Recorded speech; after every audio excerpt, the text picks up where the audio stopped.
See, by the dawn's early light, what so proudly we hailed at the twilight's last gleaming, whose broad stripes and bright stars through the perilous fight o'er the ramparts we watched were so gallantly streaming, and the rocket's red glare, the bomb bursting in air, gave proof through the night that our flag was still there. Oh, say does that star-spangled banner yet wave o'er the land of the free and the home of the brave? Thank you. Great game.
Well, good morning, and we're just moments away from the action. This is the finals day.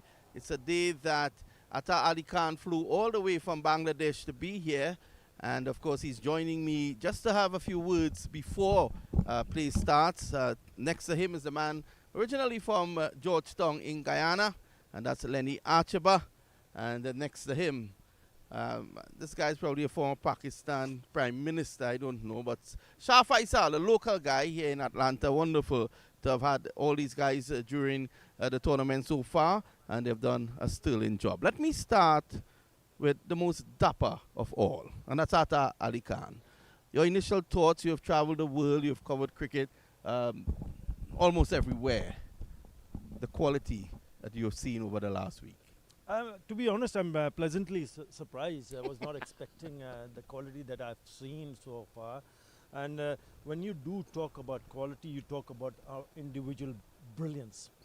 Performances by individual players, and there have been quite a few. We've already seen 100 from Shahan Jayasuriya. We've seen the team scoring get past 200. It's a T20 tournament. So you would want to see a lot of fireworks, and there have been times when low totals have also been defended. So it's got the full package. Quite a lot of hat tricks, quite a lot of bowlers picking up fifers also, and I remember one of the left-handers picking up 4 for nothing. So Samadri. Yes. Samadri. So to be able to see that in this sort of a tournament, yeah, I've got to give credit to Hassan Tariq, the owner of Endlada Open T20, to host this and to be able to bring players with a lot of flavor from overseas to make this a high quality tournament. I'm impressed. Wonderful. Atta Ali Khan is impressed, and that says a lot.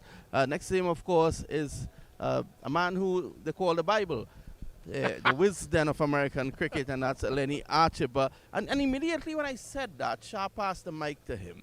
That says something. Lenny, I'm sure you're very happy with what you have seen over since Friday being here. Yes, Vinod, we're down to the last day. And I got to tell you something, that this tournament has moved from matting wickets. I saw a couple of years ago at the Atlanta playing field. Here we are on full turf, which is really an advancement of how this tournament has progressed in the last 4 years. And here we are, Kingsmen, into their second successive final from 2023. Looks like Clarion Eagles is going to give them a challenge. Wonderful. And of course, at the pitch report, I did say, and I'm so happy to hear you mention turf pitches. And that was the only way. We've been around American cricket long enough to know that you really can't develop on the Astro. You need the turf because what would have happened a couple of years ago, America playing in the regional T20 50 overs tournament in the West Indies, and you saw basically on turf pitches, the American batsmen playing through the line all the time. And that was because they grew up on AstroTurf. It's fantastic. At the pitch report, though, I did say this is a turf. It's made out of mud. Back to you. Anyhow, Shah. Shah, you would have traveled the world as well. You're a homeboy now in Atlanta. I can see the pride in your face. You must be very happy. I'm very, very happy indeed, Vinod, because I've seen this tournament grow from its inception. And every year you come back and you see the tournament gets bigger and better. Obviously, Lenny mentioned the wickets. Although the wickets haven't been the classic flat T20 wickets, but it still challenged the test for the batters as well, their technique, their skill, their temperament, how to develop an innings. This is what we would not see on artificial surfaces. Just swinging through the line used to be the order of the day. Here, you got to dig deep. You got to find ways to score runs, be it running hard between the wickets, being patient, taking your time, and placing the ball into the gaps. That will enhance your skill as a batter. And that is why I feel that it has been a wonderful tournament. Individual brilliance, team performances. We've had it all, the drama, the thrill of a super over. Can't ask for more. We're in Atlanta. Where do we go from here in terms of development? You have some harsh winters. Yes. So it's not like in the Caribbean where cricket is now a 12-month affair. Probably in Bangladesh as well, it's a 12-month affair. Where do we go from here? Well, Atlanta is pretty close to subcontinent. The winters here are not that harsh and not that long.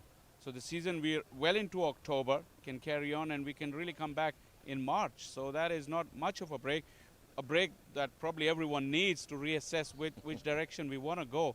And that, I mean, the Atlanta, the Georgia weather is absolutely perfect for most of the year for cricket. Just like Florida, can't beat Florida, but still the second best could be this part of the world. Plenty to do in terms of improvement the surfaces, the facilities for the players, especially changing rooms and showers after the game. I mean, this is something the players deserve, and we're heading in that direction. Also have to thank this superb facility, which has hosted us now for 2 years, and it's growing better and bigger as well with the time. So really look forward to it every year. Excellent. I know you're a guy who likes to see things grow. And, of course, here in Paramveers, you see development all the time. Atta Ali Khan, a player that you would remember when you sit on that flight back home. Quite a few, actually. First one would come to my mind would be Shian Jasuria. He smashed that 100. And then we spoke about the left-arm seamer, Fani. Yep. Smardi. Of course, a lot of times we've seen that the bowling department was dominated by spin. He's not a spinner, he's a cutter. And the way he had gripped the ball, taking the pace of the ball, picking up 4 for none, 4 for 9, it's just simply been incredible. And these are the two. But there's also other performance to remember. Usman Khadir picked up a hat-trick, picked up a fifer. And these are well-renowned players who represented their countries back home. But there are quite a few, but these three come to my mind right now. Usman Khadir, who's third on the wicket takers list at the moment with 8, and he's challenging the top, the leader on 11. Final thoughts from Lenny Archibald.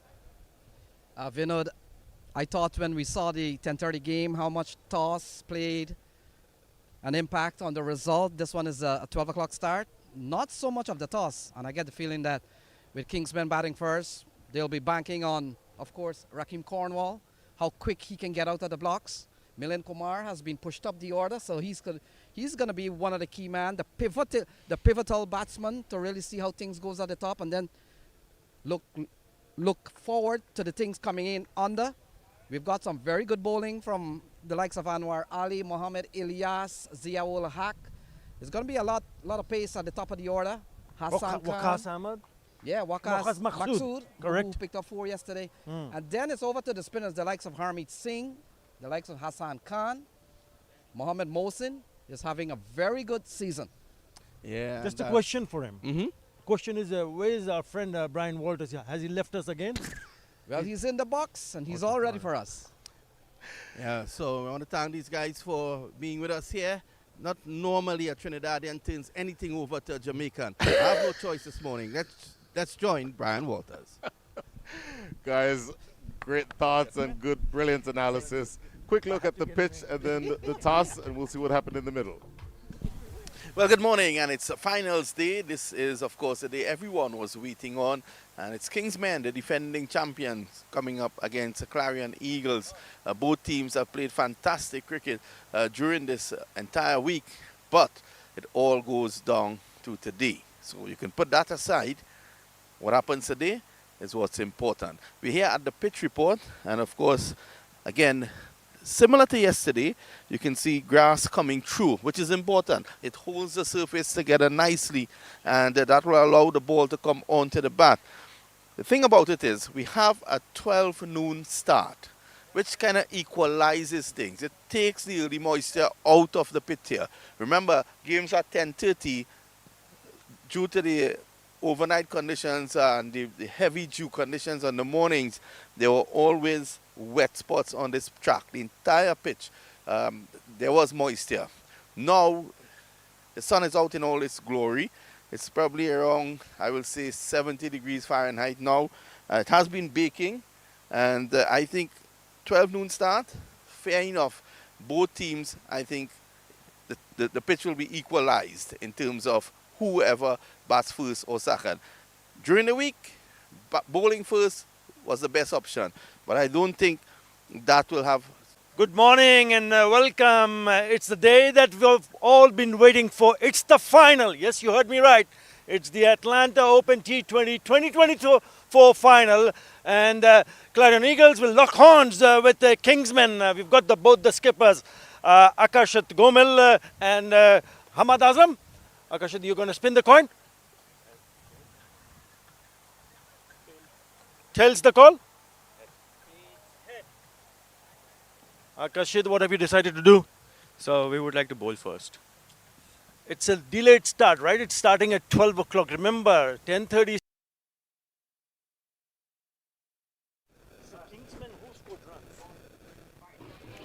So,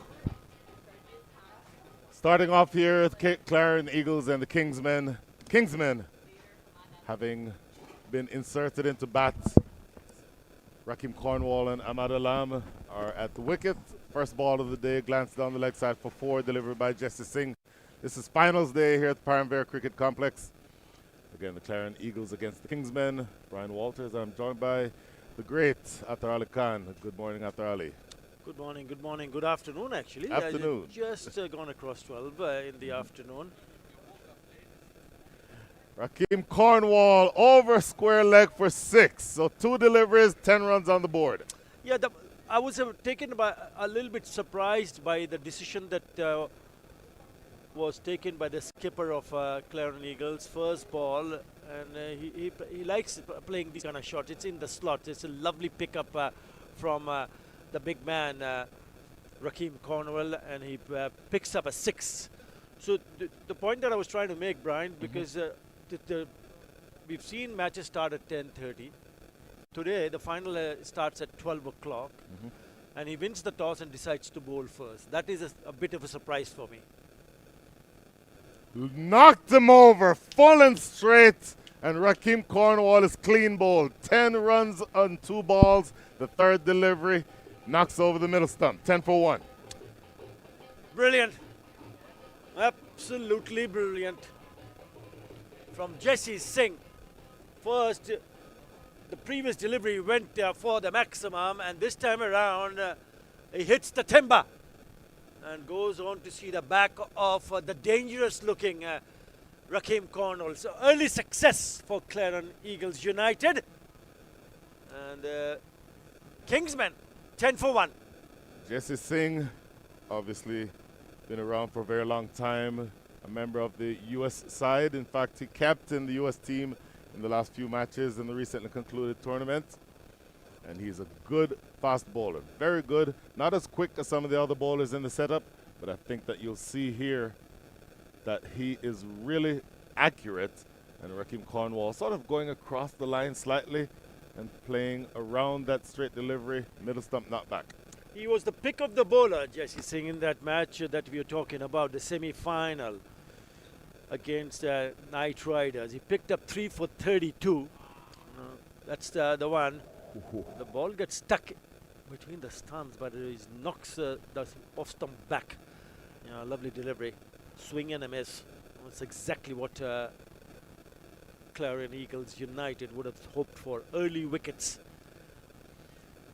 You made the point that there is very little in terms of the quality of the pitch to be desired. What I mean by that is yesterday was a little bit sticky, a little tacky.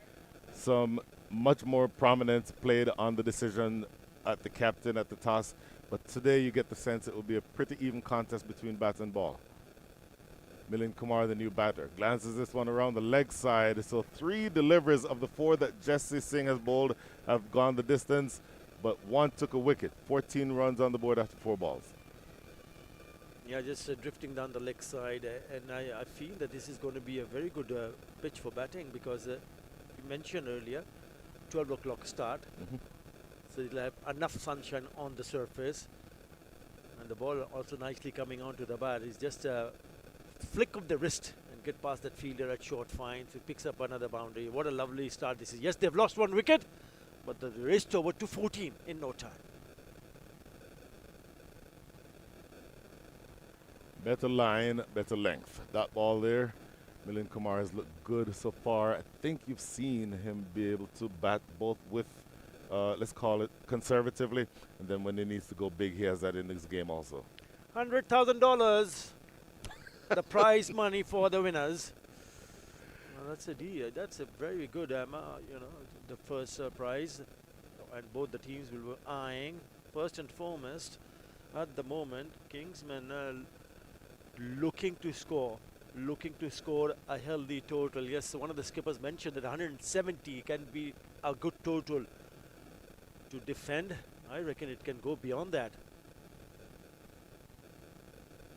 Played with soft hands.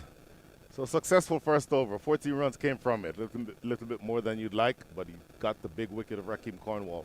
14 for 1 after 1.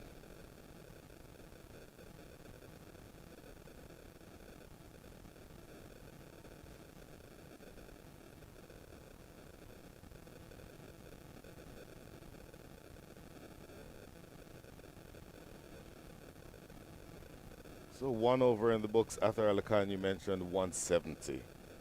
What do you think is a decent target to be chasing in the final? In other words, at what number, above that number, you'd want to be worried if you were the Kingsmen? Anything about 170. If they manage to score 180 plus, I think that there will be pressure. Because we know the strength of Clarion Eagles United. They've been in really good nick. Remember the last match they played, number 2, 3, and 4, all in the 40s. So when you have your top order scoring runs, then you settle things nicely. Kingsmen are the defending champion. Remember, they won it the last time. Opening bowler here, Carmila Rue. Tall, left arm quick. Slanting that first delivery across. Ahmad Alam. Look at this ball. A little bit wide. And Kingsmen will also be wary of the fact that the last time they batted, they made a mess out of it by chasing that 72 that Atlanta Fire put. They lost 9 wickets while trying to go past that target.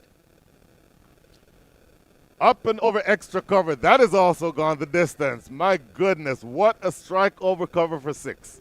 Yeah, that's the reason why I felt that perhaps the skipper from Clarion Eagles United would have opted to back first, but these are good conditions. Have a look at that. It's full, but it's gone through the shot. No second thoughts about it, and he middles it and sails over for the maximum. So already this is only the second over. The score is moved to 20, and they've picked up a couple of 6s and a 4. So the ball coming on nicely to the bat. If it's in the zone, the batters have shown the ability to go through the line. On the leg side, overcorrection that time by Carmine LaRue. Wide signal by umpire Owen Brown. Yeah, we've seen some really good performances. We were speaking just before the start of the match, and yes, there has been some splendid performances from quite a lot of players. You know, it has been a full package: 100, 5 wickets, hat tricks, super over. Bang on target here. Good delivery from Carmine LaRue. Left arm quick, swings it into the to the right-handers normally. Doesn't seem to be a lot of swing on offer today, though. Yeah, Kingsmen scored 207 for 7 in that final against Raiders Unlimited last year, the Atlanta Open T20 final, and they went on to win by 99 runs. The kind of start that we have seen so far, they'll be just telling themselves, just hang on, and let's see whether we can get past 180, 190, even 200 with wickets in hand. Looks a really good wicket to bat on.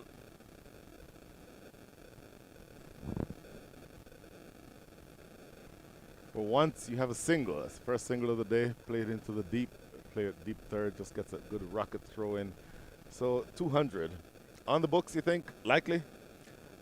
Brian, I would hope so, because just look at the surface itself. Nothing happening to the seamers. Nothing at all. The ball is nicely coming onto the bat, and as a batter, you want that all the time when you go into bat. And if you have that sort of a start, yes, they've lost the big man, Raheem Cornwall, but even then, after losing him, they've not stopped playing shots. Just shows how good this pitch is for batting. Slow delivery. Oh, this one gets by. Will probably be by signaled here by umpire Owen Brown, just to jog down to deep third. And when you see a pitch behaving this way, then it's important for the bowlers to take the pace off the ball. We've been saying it throughout the tournament. A clever piece of bowling from Kamla. So, last ball coming up. Carmine LaRue, the man with the ball in hand. Last ball of over number 2. Good ball. That one is on the angle going across the batter. Good last delivery there from Carmine LaRue. That is 2 overs in the books, 23 for 1.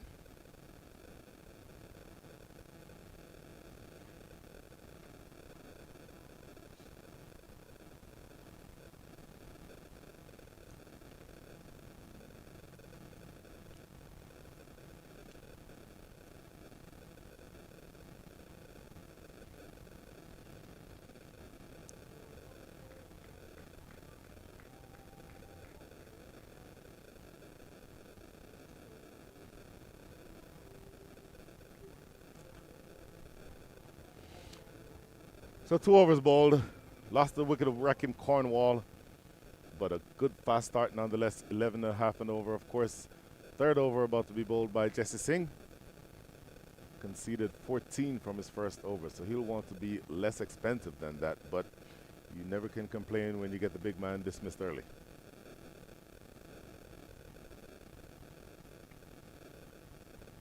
It's now going to be Milind Kumar.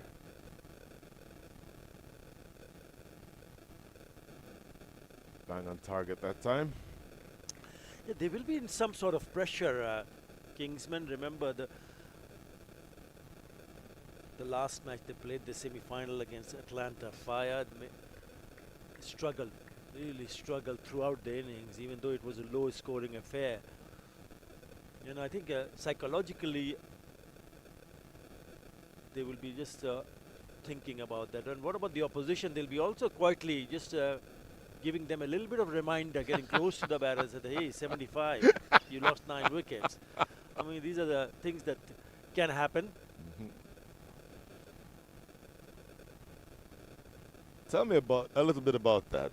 Did you do much sledging in your playing days, Atar Ali Khan? It's not about sledging. It's about just reminding the players what we have seen. Psychological warfare. Absolutely. I mean, that's a part and parcel of the game. Yeah. Maybe you've sledged, not me. Have you? Does this look like the face of a sledger to you? Well, I just heard my fellow commentator with a big yes. Good over on the way here for Jesse Singh, by the way. 3 dot balls to start over number 3. Much more economical than it was in his first over. Yeah, when you have this kind of a start, remember this is the final. The winner takes it all. And when you have this kind of a start, then you start the nerves in the dugout starts to get a little bit more relaxed, knowing that yes, both batters, even though they've lost 1 wicket, but there's plenty to score on this kind of a surface. Also important that how the spin will shape up on this surface. Spinners have played a big part here already in the tournament. What a great delivery. Oh my goodness. Look at the carry through to the keeper, and then look at that movement away from Milind Kumar. Extra effort from Jesse Singh. Oh. You know, the carry, the bounce. It's a lovely delivery. Just playing inside the line of that ball. No slip in place. It's interesting. Would you expect that there would be a slip in place right now? Yeah, with that kind of a delivery, maybe I get one in and see whether I can find a nick here there. Because if it does find a nick, then there's no fielder in the slip squadron to grab that.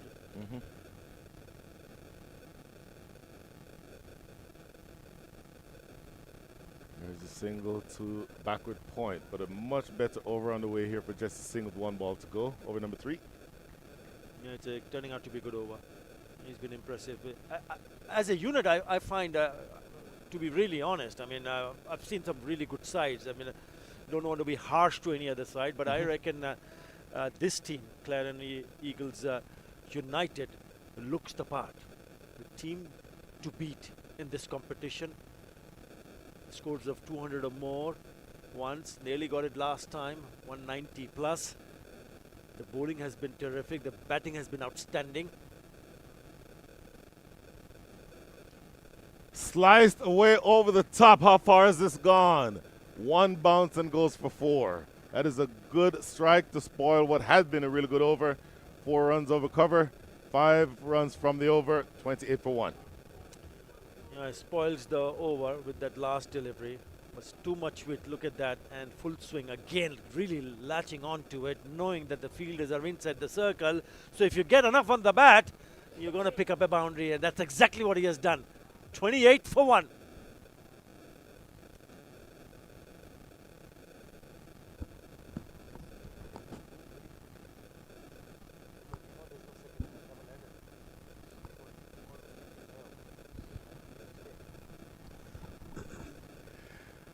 $28 for 1 after 3. Carmine LaRue, the man with the ball in hand, about to start his second over, the 4th of the innings.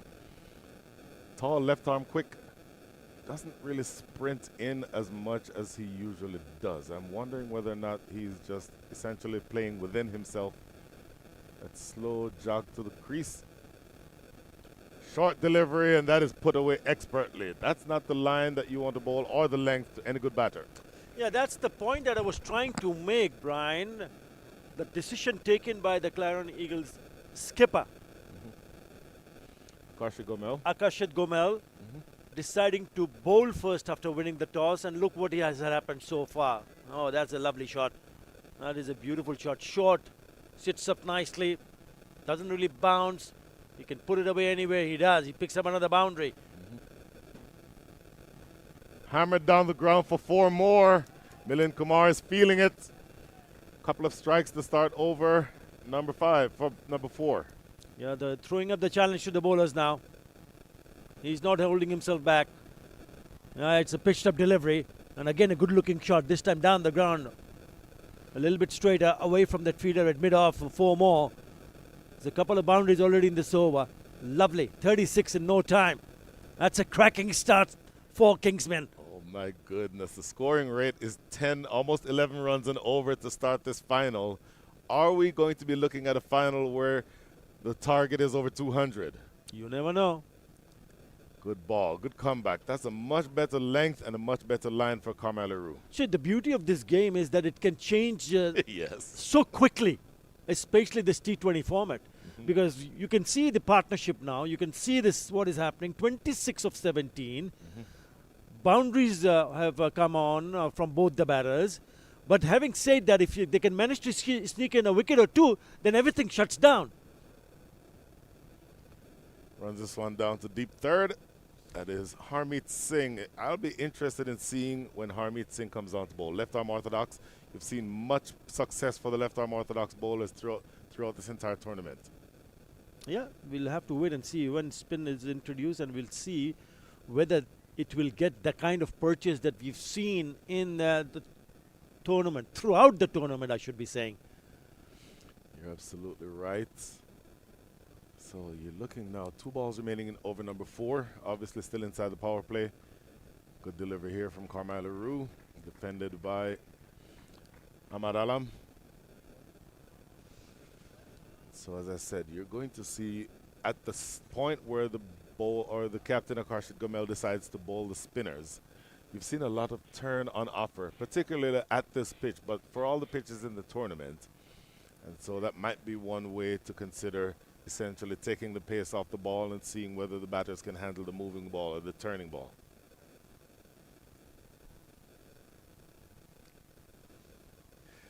A little bit of a delay here. Carmelo about to bowl last ball here over number 4. Good delivery, bang on target. A good close to the over. 9 runs coming from it, but a good comeback for Carmelo. Went for 2 fours the first 2 balls, but just a single after that. 37 for 1. It's a wonderful start. It's a lovely start for Kingsmen. To be able to move to 37 in 4 overs. Yes, they've lost a wicket.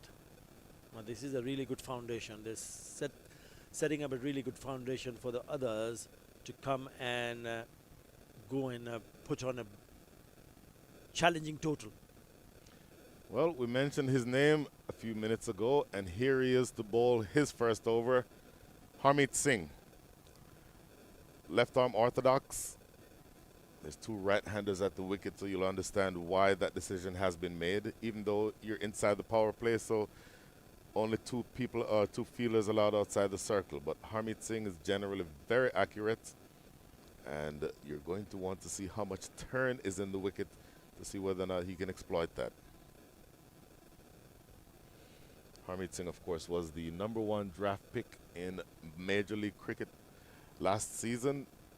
Premier player, played on the India U19 World Cup winning side in 2012, and is a big hitter with the bat and generally very stingy with the ball. Played back to him here. Not able to control it cleanly. They get a single from the first ball. Yeah, he's got a good time with the ball throughout the tournament. Best of 5 for 21. Harmeet Singh. And I was also picked up 10 wickets. Just behind the leading wicket taker who has Ali Sheikh. Yeah, it's a good call to bring him in because the runs are flowing from the bat. So they need to, even if they don't pick up a wicket, they need to find a bowler who can dry up the runs, meaning that do not concede boundaries. Whoa, looking for the big hit there, Ahmad Alam, completely missing. That ball turned away from him. You mentioned no slip fielder. Now would be a good time after Ali Khan for them to put a slip fielder in, no? It'll all depend on what the skipper is thinking at the moment. I think the wrong option for the batter to try to attempt to play it on the onside instead of try to play on the offside. Play with the spin. More chance to connect. Straight to mid-off. What a simple catch. Harmeet Singh celebrates. Gerard Erasmus with the catch. 38 for 2. Yeah, the partnership broken, looking dangerous. The partnership ends 28 of 23.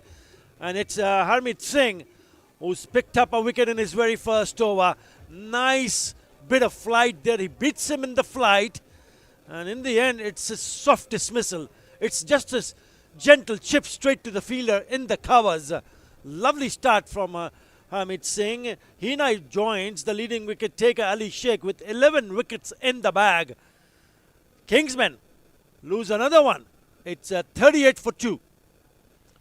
Very, very good delivery. And you mentioned the ball is turning away. Wanted him to play with the turn, but not able to keep it down. And he just completely chipped it right to the Namibian captain, Gerard Erasmus, at cover. So 2 wickets down now. That is the end of Ahmad Alam. 11 from 9 with a 4 and a 6. Milind Kumar is 15 from 14. And he's now joined at the wickets by Saad Ali. Now the issue is Saad Ali is a left-handed batter. So as a left-handed batter, the ball would be turning into him as opposed to away from him. So Harmeet Singh will find it slightly more challenging to bowl to Saad Ali. But this is a good over and a good change by the captain. Yeah, if you bring in a bowler and he picks up a wicket in his very first over, then it is a brilliant from the skipper. That was expected, wasn't it, Brian? Because you see the pace bowlers were giving away runs. So you got to try and bring your best spinner. And they bought in, and now he's got a success in his very first over. But he needs to bowl well here. Gets off the mark immediately, Saad Ali with a single. Another spinner who is very wily, Gerard Erasmus, the one who took that catch. And so you have options as a bowling unit. Great bowlers, great pace bowlers, great spinners. I think you're in for a really mouth-watering contest here. A lot of options for Captain Akarshik Gomel as he goes through the process of navigating how to bowl to this Kingsman side.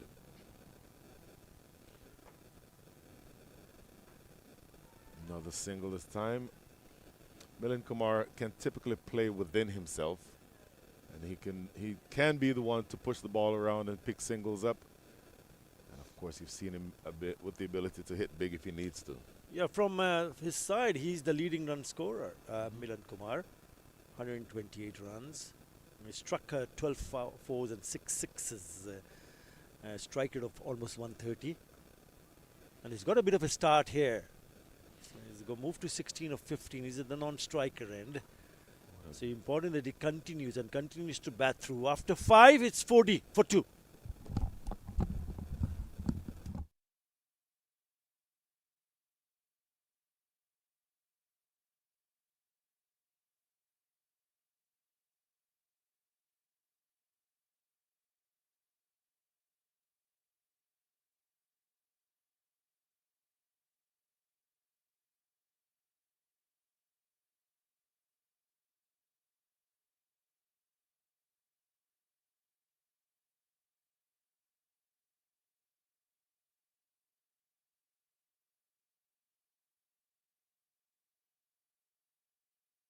Got off to a very good start.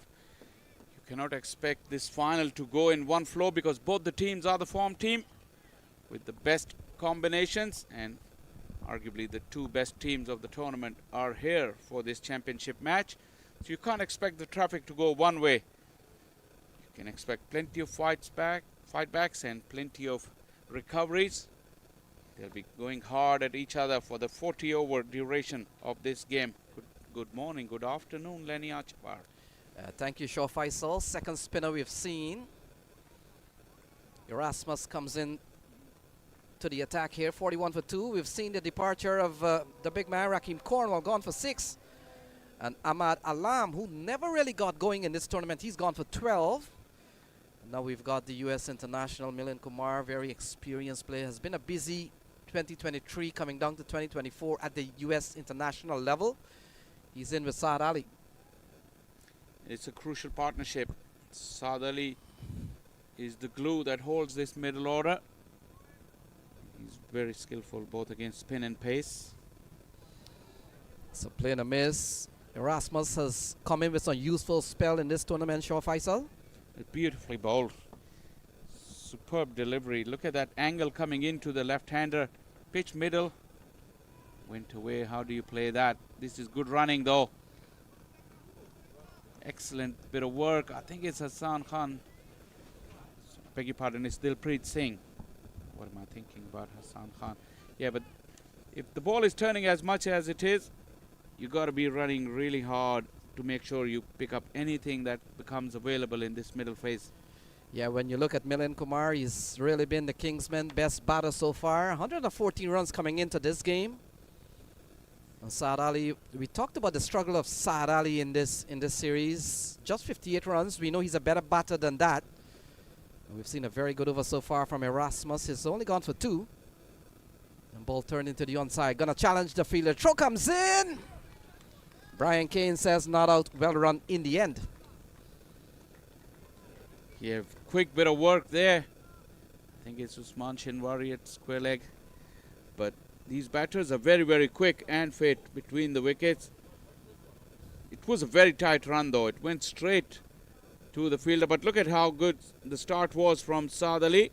And this angle would tell you that he made his ground nice and comfortable. Yes, still a very good over here from Erasmus. And look at that, 3 runs in the over so far. He's bowled 5 balls. Very tight. He's been very good with the ball throughout the tournament. Rasmus, he's been given a role. Mostly he's bowled in the power play. Conditions have suited him. Yeah, good. Gus scamper for 1. Dilpreet comes in with the underarm throw, but in the end, batters make their ground. 6 gone. It's 44 for 2.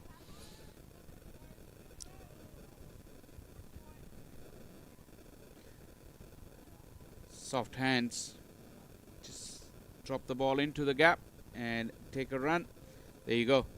How Dilpreet had to go around to his left. He's a right-hander. Excellent judged single by these two. 6 gone. The power play is done and dusted. Owners even. 44 for 2. You want to lead? Yeah, go ahead. Oh, no, that's it.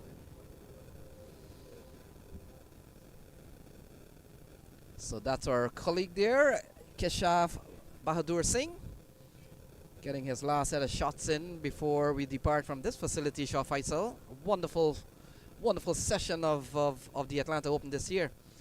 Yeah, we had a grand opening to the finale. The national anthem was really sung beautifully by Harvey, and then it was the official team pictures. The weather has been fantastic throughout the week. Today is no different. You cannot ask for better conditions than that for a game of cricket, and the settings are absolutely perfect. So Mohsin comes into the attack, third spinner to be used, and ball into the onside, and Kingsman has gone up to 45 for 2.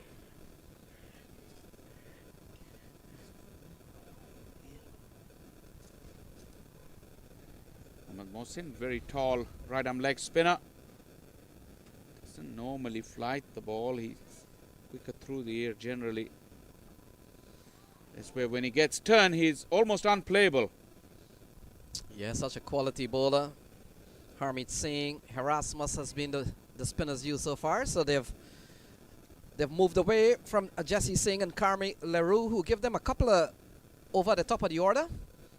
And now it's down to the spinner with 82 balls remaining. We talked about the Kingsmen hunting another championship in 2024. Shah Faisal scored 200 plus in the final last year. Cut away into the offside. The fielding has been good. And look at that, saving runs. They only go for 1. Good bit of work in the field. Like I said, these teams not only bat and bowl deep, but they're very good and agile in the field as well. Sap Badar, Gerhard Erasmus, very, very good fielders. Jesse Singh, Mohsin himself, Akarshit Gomil. They're good athletes, good fielders. So very good over so far from Mohamed Mohsin. He's only conceded 2, 4 balls gone. And Saad Ali up into the offside. Fielder comes in, settles under it. Erasmus takes the catch. And Saad Ali is gone. Yeah, just a nothing shot really. Saad just couldn't get the full bat flow going. It looked like it was just a chip. Have a look at that. Yeah, not the length required for that shot, and Mohsin had deceived him. Erasmus doesn't really miss many, neither do Calvin Savage, and that is another important wicket gone down for the Kingsmen. They are now 46 for 3.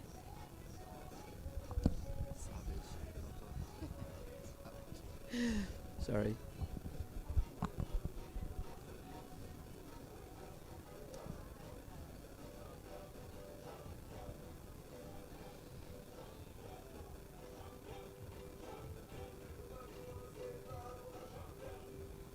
So Ramesh Raja Jr. comes to the middle. And Shah Faisal, one of 3 batters that have crossed the 100 mark. We've seen Rakim Cornwall, Milind Kumar. And now he comes in and joined Milind Kumar with 79 balls remaining. Mohammed Mohsin has picked up 1. Calvin Savage with a well-judged catch. Pretty easy in the end. It's 46 for 3. Harmeet Singh took a wicket in his first over, and so did Mohsin. 2 key spinners. You would expect them to bowl plenty of overs through this middle phase, so that's a good start, and they'll give them confidence. Kingsmen's batting, after they nearly bottled that run chase against Atlanta Fire yesterday, once again some indiscriminate batting from them. In need of partnership. Both very experienced campaigners, both right-handers. That'll allow some sort of stability for the bowlers to settle into good lines and lengths. And Shah Faisal, we talked about this juggernaut that keeps going. The Kingsmen 7 gone is 46 for 3.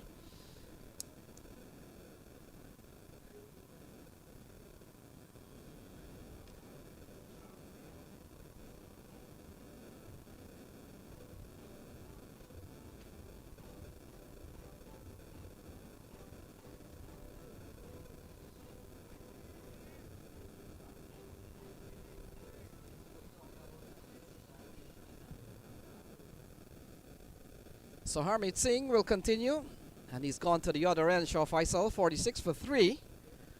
And we talked about the 2 teams here, Kingsmen and certainly Clarion Eagles. Kingsmen comes out of Group B, and Clarion Eagles, they come out of Group C. This game is very, very delicately poised here.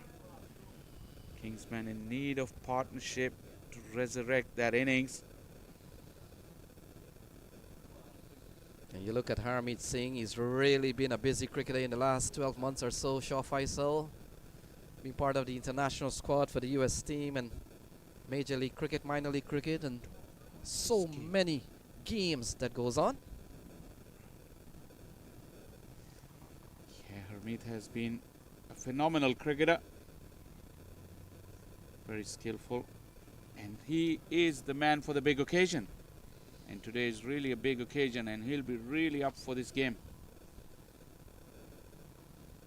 Yeah, Ramesh Raja, the last time we saw him, got among the runs. He's one of 13 half-centurion in this series. We talked about Shehan Jayasuriya, the only centurion with 113. Other than that, we've seen 13 half-century. Ramesh Raja being among them. Driven into the offside. Good way to play left arm spin, Shah Faisal. That phase would require them to do that unless the opportunity present itself. Sadali tried to create an opportunity for a big hit, and he failed. Can't afford to lose too many wickets in this phase. That's why got to rotate the strike and wait if a bad ball comes along, which is really hardly ever expected from Harmeet Singh. But Milind Kumar, who's been there since the beginning, probably the onus will be upon him to keep the momentum of the innings. Yeah, tidy stuff again from Harmeet Singh. He's only given up a couple of runs. And when it's turning so much, then the quicker delivery is a very good variation. Within the stumps, you just keep the batters guessing. And Harmeet's lines and lengths have been terrific. No room, no length to work with, even for the settled Milind Kumar. So into the offside, goes into the direction of Mohammed Mohsin. 8 gone is 48 for 3. Stay in this match. You're going round and there's too many repetitions. Yes, that's what happened previously. This game right here. Yeah, yeah.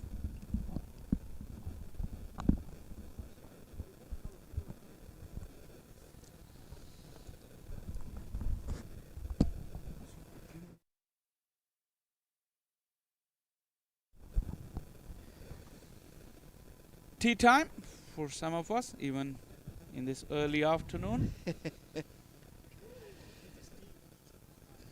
The batters, the feast that they were expected to have hasn't come yet, Lenny. Yeah, they're approaching first milestone. They're up to 48. We've seen good spin from Harmeet Singh and now Mohammad Mohsin.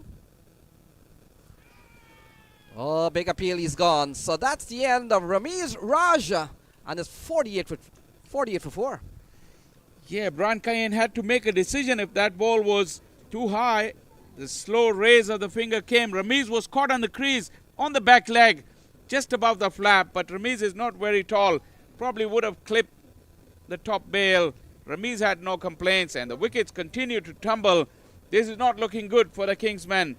Ramiz Raja Senior goes, and they're now 84 for 4. 40. That's my bad moment. Sorry.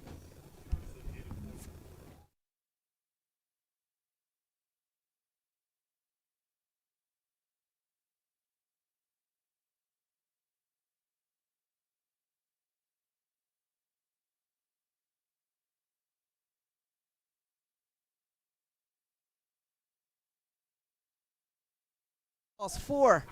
Ramiz Raja walks back to the 10th. It's 48 for 4, and how often Hassan Khan has been the savior, and they would need him.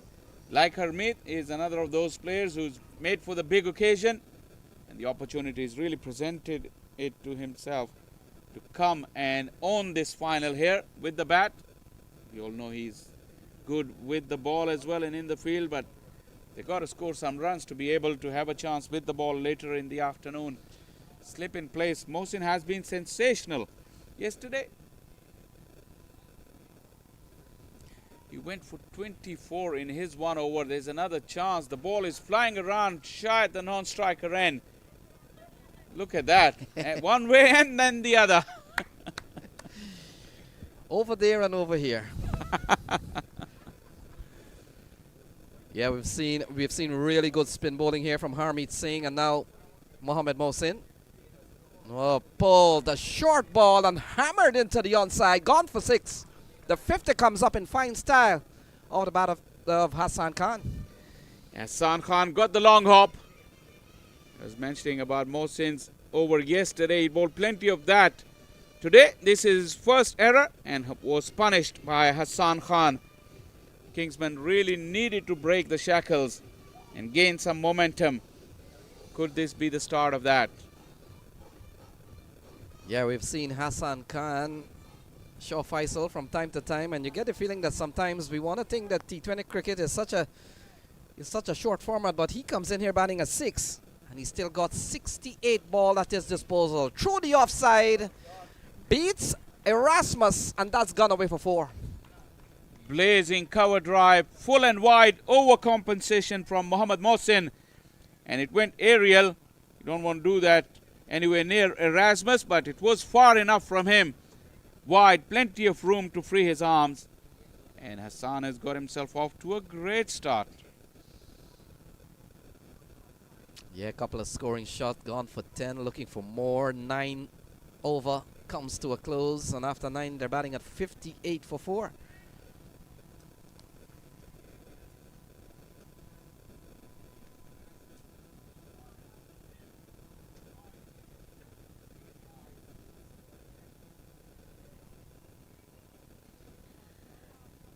We haven't seen many successful chases, so Kingsmen X, although they might look to be behind the 8th ball right now, there's plenty of time to go for them to put a score on the board and then give themselves a chance to defend it. They've still got plenty of batting to come. These two in the middle are very capable, and they've got a little bit of more depth to come.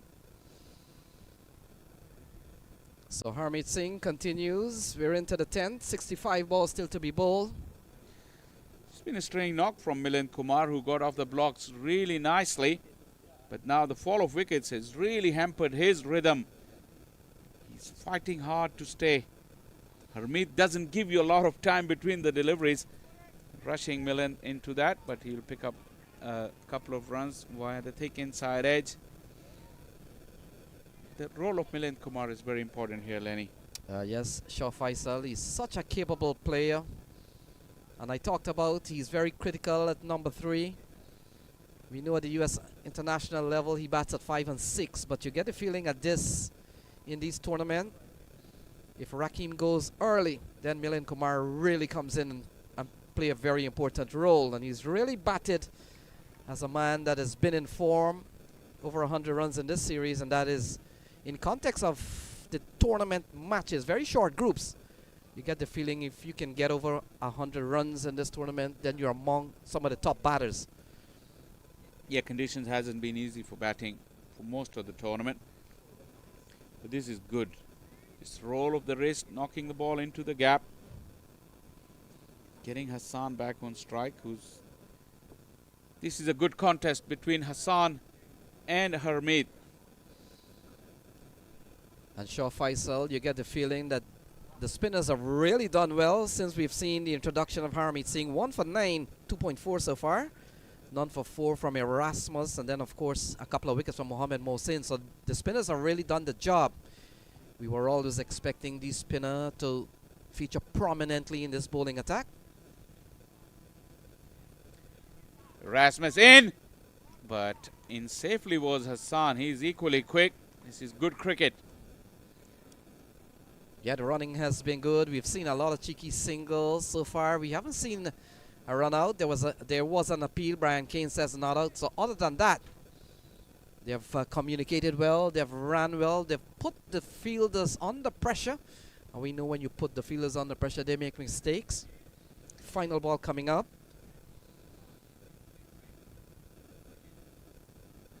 Oh, that's gone up. Hassan is walking back and the celebrations are on. Probably got the back of the bat or a glove. We'll have another look. But he walked, and this is a huge moment in the game. Have a close look here. Hassan Khan went for the sweep.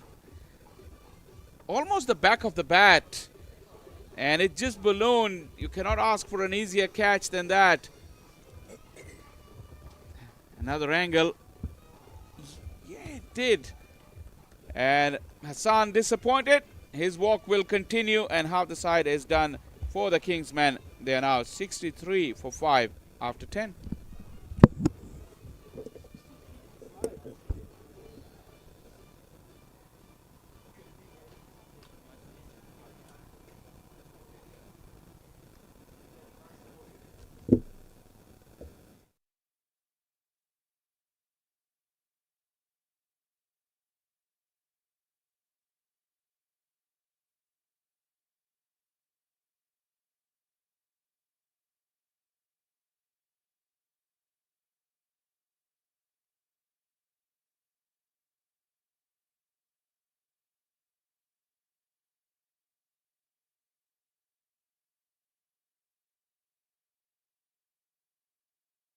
For Atlanta Open T20. I'm Keshav Bahadur Singh. Alongside me in the commentary booth, the esteemed former international cricketer from Bangladesh, Athar Ali Khan. What are your thoughts on how this game has progressed, given the explosive start we have seen and a flurry of wickets after? Well, if you keep losing wickets, Keshav, it's not going to help the team's cause to go and post a big total. Already half of the side back in the hurt at the halfway stage. So do they have batters to continue to score runs? Milind Kumar still there. Short and pulled away over the leg side. One bounce into the ropes for 4 runs. The Kingsmen trying to retaliate here. Excellent shot from Milind Kumar. Yeah, I think he's the one. He holds the key for Kingsmen to ensure that they have runs on the board. At the moment struggling, but a lovely shot. Short ball sits up nicely and it pulls it away in front of the square towards mid-wicket area for a boundary. So now he's got 28 of 28 now. And he has to find a way to bat throughout this innings. And he has to ensure that he bats till the very end and give his team a chance to score somewhere around 160, 170.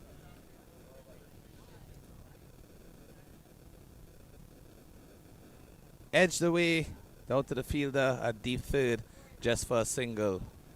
And as a former renowned batsman yourself, Athar, given the fact that they have lost 5 wickets already in this innings, but still have half of the overs remaining, what do you think the best approach is at this stage? Let Milan Kumar take more strike than anyone else. We know that Hamad Azam, the skipper, is in the middle. He hasn't faced a single delivery yet. But when a new batter does come in and with the half of the side back in the hurt, it gets difficult, doesn't it? Yeah, it really does, especially with the mental and psychological factors in the game. As a batsman, you are just caught in two minds, whether you continue to play in an aggressive nature or you just have to consolidate the batting innings. Well, I think important for him because he's the skipper, so he needs to realize the fact that the non-striker is well set. Yes, he hasn't got any support. So his prime objective would be to lend that support that his team needs and garner a partnership. Oh, and it's a chopped catch. Excellent delivery there. Usman Shinwari generating some extra pace. Look at that movement across the right-handed batsman. Almost a test match-like delivery there. Now, as a skipper, we had this discussion in the first 5 overs when I was on earlier on for my stint, the first stint. And we mentioned about no slips in place. And you have like 5 wickets already back in the hurt. Why not get another slip in place? If there was a first slip in place, it would have gobbled him. He would have just taken it easily. Well, these are the things that the skipper from Clarion Eagles United will need to think. Yeah, very good point there indeed, Atta. You already have the upper hand in the game. Why not go with an attacking feel and just keep that pressure on to the batting side? We know that cricket is a game of momentum and it can shift easily between either the batting or fielding team. So it's always important to ensure that you keep that pressure on when you have it. And especially when a new batter comes into bat. Hamad Azam, the skipper, had just come on to bat. He did not even face a single delivery, and he gets off the mark with a genuine edge. Should have been caught in the slips. Yes, a touch wider to the right of the wicket keeper. Yeah, Milan Kumar, 29 from 29. Total of 138 runs thus far in the 6 innings in this tournament. High score of 29 in this game itself. And just driven into the covers, no run. So I'm sure he'll be looking to bat through the innings for his team. It is going to be important. It is going to be very important because the more time a batter is spent in the middle, he would know how the pitch is behaving. It's a good feeling for any batter to go and hit it in from the middle part of the bat. He's picked up few boundaries. He's played some lovely shots. But he's taken his time because of the fact that the wickets have started to tumble from the other end. 29 of 30 is not a great strike rate, but then again, having said that, at least he's holding it together and he can cover it up in the next 5 or 6 overs, provided if he stays back. Yeah, excellent point there indeed. Shinwari continues. Final delivery in his first over.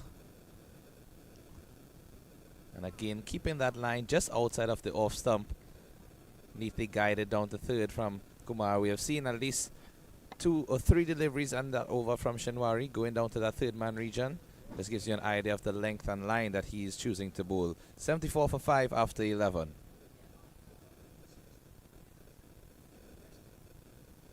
It's a beautiful day.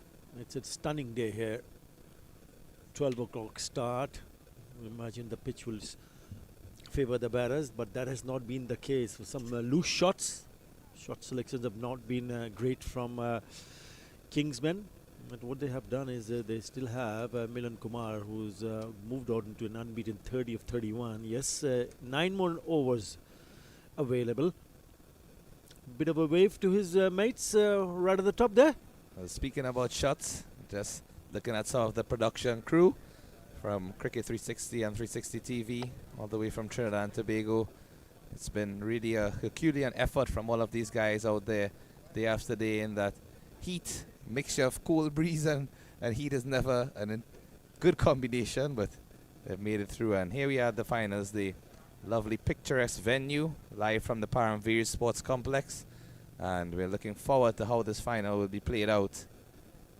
It's going to be Harmeet Singh to continue 2 for 10 from his 3 overs already. Really has bowled excellent in this Atlanta Open. Mentioned that he also picked up a hat trick with a 5-wicket haul previously in one of the games. Continuing in that manner here.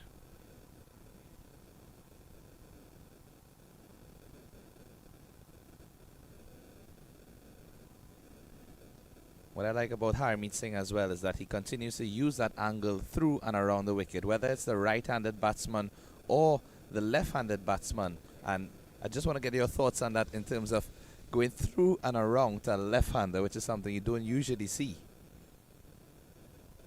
I think it is due to the fact that as a bowler, how he feels comfortable, how he feels a little bit more comfortable. Yes, round the wicket, over the wicket, in between the wicket and the umpire. We see a lot of different ways of bowlers bowling. You know, loud shout, they feel that it was pretty adjacent, but it's the stride, it's a long stride. This is the one that they were asking for, is swept away, maybe just striking him outside the off stump. But yes, it's all about the comfort zone. He's been outstanding now. He's picked up already 2 wickets. So he's gone past Ali Sheikh. So he's now the leading wicket taker. Harmeet Singh. Lofted in the air on the offside, but there is protection on the boundary from the cover and just a single. Yes, as you rightly said there, Harmeet Singh, 12 wickets in his 5 matches, just conceding 92 runs, sorry. Just one of those moments where the numbers seem to look similar to each other. Yeah, the spinners have bowled well here throughout the tournament, because of the fact there is something available for this spinners. It's tucked into the leg side for a single, so not able to get boundaries with any ease in the previous over. That edge, which could have been a catch if there was a slip in place, as you rightfully said, sped away to the boundary for 4. Apart from that, just dealing in singles at this moment, the Kingsmen. Yeah, so far so good, because what is important for them is not to lose another wicket here. If they lose another wicket, then they're staring at a low total. Cut away straight to the fielder. So he's bowling to his field, Harmeet Singh, using all of those variations of his angles, and completes the 12th over, 77 for 5. Kingsmen batting first in this finals against the Clarion Eagles. It's about partnership, isn't it? Milan Kumar is doing his job, coming to open the bat, and he remains unbeaten on 32, but he's seen his mates getting out from the opposite end. He needs to find someone. Yeah, he's got the skipper Hamad Azam with him in the middle, and I'll be hoping that they can add a few runs here for next couple of overs, and then try to show some fireworks with the bat. Yeah, I think you have it spot on in terms of the approach at this stage. Definitely don't want to lose a wicket, but keep that scoreboard ticking over. Try and get a run and ball as easily as you can, and put away the bad deliveries when they are on offer.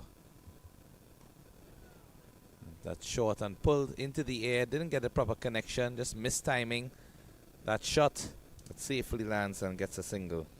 Yeah, it's a kind of a delivery where you, as a batter who's been batting for a while, needs to put that away. And meaning put that away is you got to hit it out of the ground, because there are protection in the deep. There is deep mid wicket, there's deep square leg, and it was a short delivery.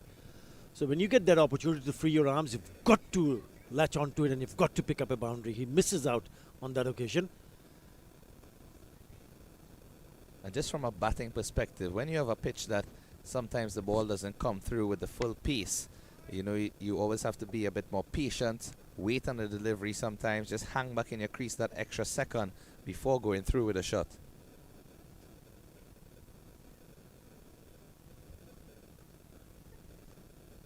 Keeping that line just outside the off stump, Shinwari.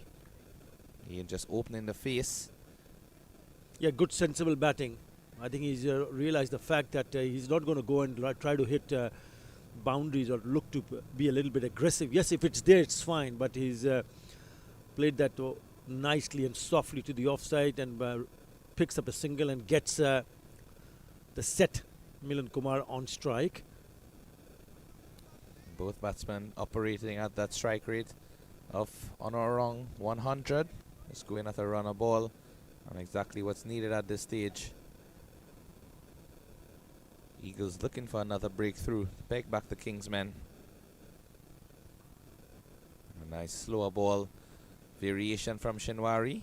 We have seen that used quite a lot in this tournament. Many pace bowlers, in fact, from the first delivery in their spell, they have opted to go with the slower deliveries, the cutters, the slower bouncers. And as a batsman yourself, is it a challenge facing a pacer who uses so much of different variations, especially taking pace off of the ball? You got to pick the grip very quickly, Keshav. As a batter, you can see what the bowler is trying to do. You can see whether he's got bowling seam up or cutting the fingers over, rolling the fingers over, coming from the back of the hand. So you need to prepare yourself, and you need to pick that. Once he releases the ball from his hand, you need to pick that. If you don't, then you're in trouble. If you do, then you're in business. A wild heave there from Hamad Assam. The captain is looking to go a bit aggressively and not getting connection. Good deviation off the pitch from Shinwari as well. Yeah, I think he was eyeing that mid-wicket area. There was deep mid-wicket, but there is long on. The mid-wicket fielder has come inside the circle, so there are open spaces. But he just needs to be careful. You don't want to throw your wicket away at this stage of the game. That is going to be very crucial. He needs to bat with a little bit more responsibility here, the skipper. And just as you mentioned that, you can see the field change being made. The fielder from inside a 30-yard circle is sent back to a wideish deep mid-wicket position. The other fielder on the leg side boundary is a deep square leg. He was a bit straightish, and now he's moving to a deep backward square. Protection on the offside, deep third, and a deep cover. And a very interesting shot there. Not sure if he was trying to leave alone that one, as we have seen our colleague Brian Walters play expertly. Yeah, I thought he was caught in two minds, whether to play at it or leave it. But in the end, the ball went on to hit the bat, and luckily it has gone into the wicket area as a single taken.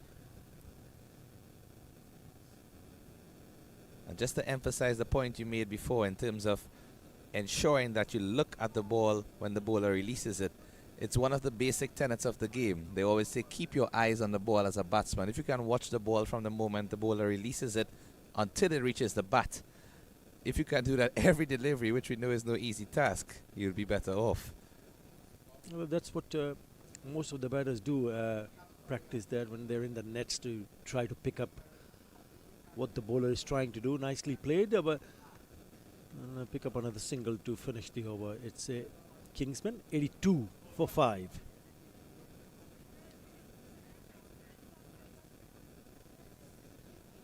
It really goes to show the importance of mental concentration and focus.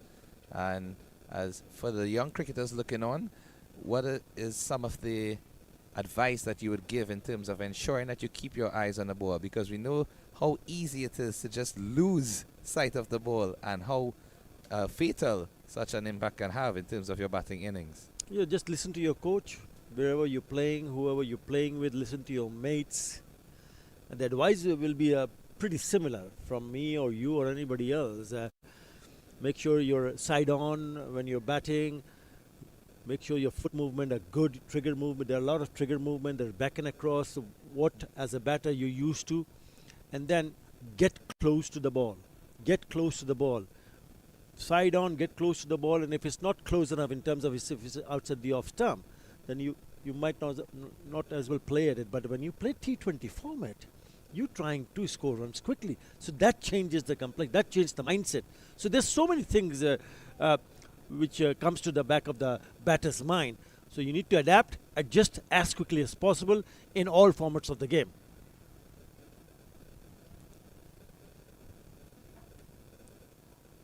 Change of bowler. Harmeet Singh still has, no, in fact he has bowled out his spell.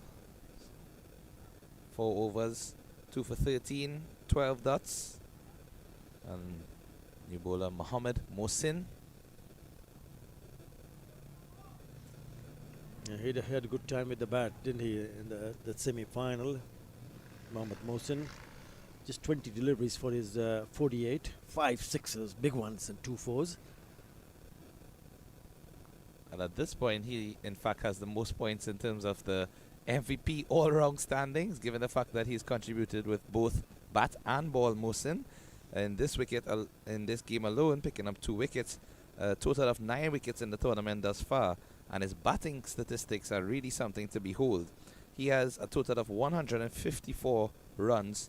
He has only batted in 3 innings. One of those is not out, and he has an average of 77 with a strike rate of 244. Brilliant. Brilliant. He's got that X factor, doesn't he? He's got something special. Batting, bowling. Just guided away nicely. Past the field at short 30. Gives chase. Seems to have done a good job, but the umpire signals for does not get there in the end. Just when we were admiring Mohammad Mohsin, he bowls a poor delivery. It's just a touch short and wide. Nicely played. Good deft touch. You don't knowing that the fielder at short third was a little bit wide, so he got to find a way to get it finer. Back live. And very good timing as well from the batsman. Not trying to put too much power on the delivery, just opening the face and using the angle to his advantage. And Mohsin is certainly one of those players. He plays with a lot of confidence. You can just see it oozing out of him in everything he does. Just yesterday in the interview with Roshni, he was indicating that once the ball is within his arc, he's just going to go at it. Tucked away into the leg side for a single. That would complete the 14th over. 90 for 5 at the end of it. 6 more to go. Do you think now is time for the Kingsmen to get a move on? They need to. I mean, they need to take calculated risk. I mean, you cannot take a gamble and then get out. It's going to be difficult. It's not going to be easy.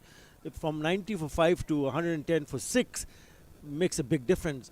So you got to, as a batter, you got to pick the right ones. That's why we keep repeating ourselves by saying shot selection needs to be spot on. Yeah, we can see Hassan Tariq left of the screen from second from left. The white shirt. He's done a wonderful job, hasn't he?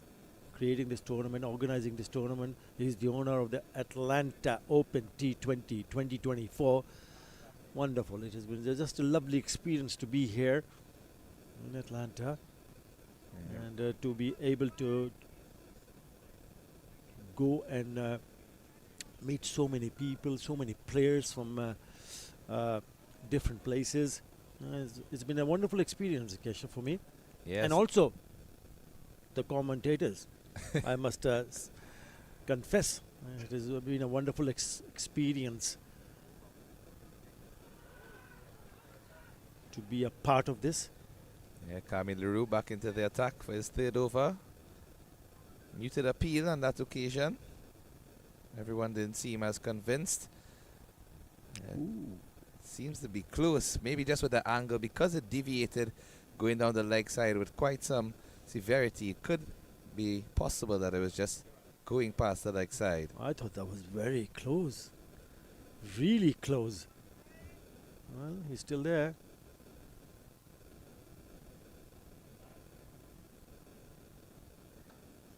Similar line delivery, but straighter, and straight is in fact the exact area in which Milind Kumar played that shot. Best spot on the ground to get maximum result for your shots. Let's look at the execution from Kumar.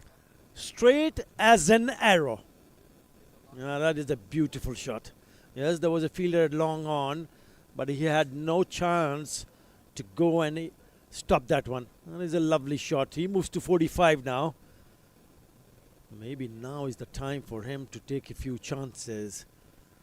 Could this be the over? The game changes on its head. And tucked away down the leg side for another boundary. Full and straying into the pads of Milind Kumar. And Kamil Leroux really needs to find some consistency with his line and length, because if not, the Kingsmen are going to take advantage of anything on offer. Well set is Kumar at this stage. They've already taken 8 of the last 2 deliveries. One down the ground, one flicked away, and not a good line to bowl to a batter when the fielder is inside the circle at short fine. So it's a freebie, and he puts it away. Just one short of 50 for Milind Kumar.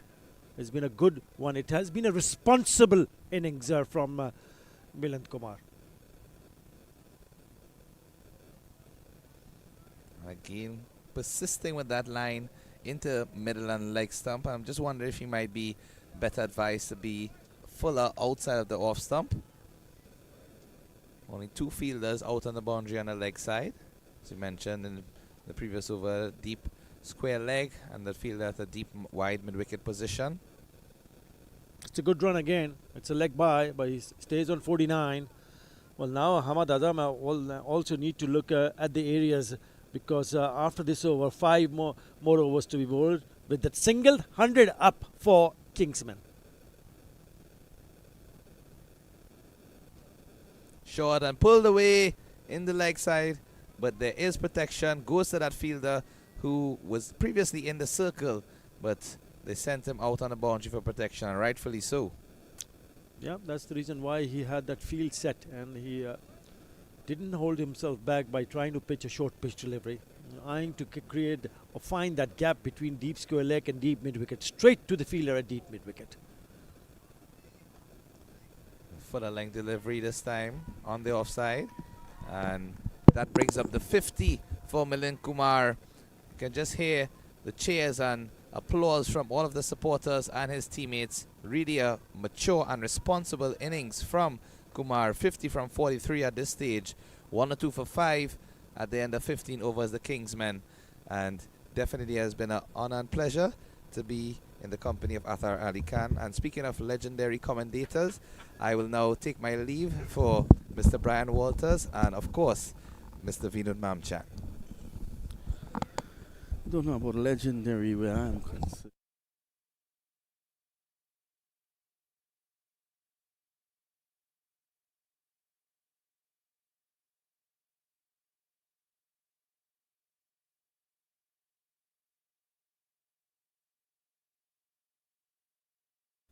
Brian Walters. Brian? Good afternoon, Mr. Vinod Mamchan. Couple of runs here on offer as the first ball is swept down the leg side. You know, I always like to ask you this, a Uh-oh. prediction of a final score. Because you've come on the commentary box with your laptop that doesn't work, and your eyes are piercing into Lenny Archibald's zone. I've given up on Brian Foe. Ladies and gentlemen, there are some jokes that will never, ever be explained fully. Consider this to be one of them. Yes, Muhammad. Mohammed Mohsin is bowling a really good spell here. Drill down the ground. That's one. So, with 5 wickets in hand, 5 overs to go, it's still a bit dicey as to when do you pull the trigger here, Brian. Well, this pair has been going along for a while. The partnership is now worth 42. Sammy's down the track, driving beautifully. And one bounce into the boundary for 4, or did it go all the way? We wait on the umpire. He signals 6. So, beautiful timing and beautiful dancing skills as well.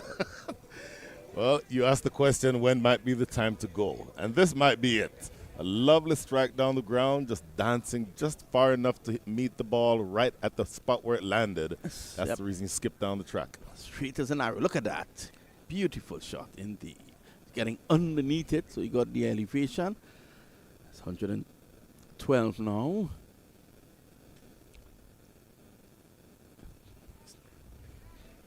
Driving, gets one more. So I think Milind is the man. He's well set.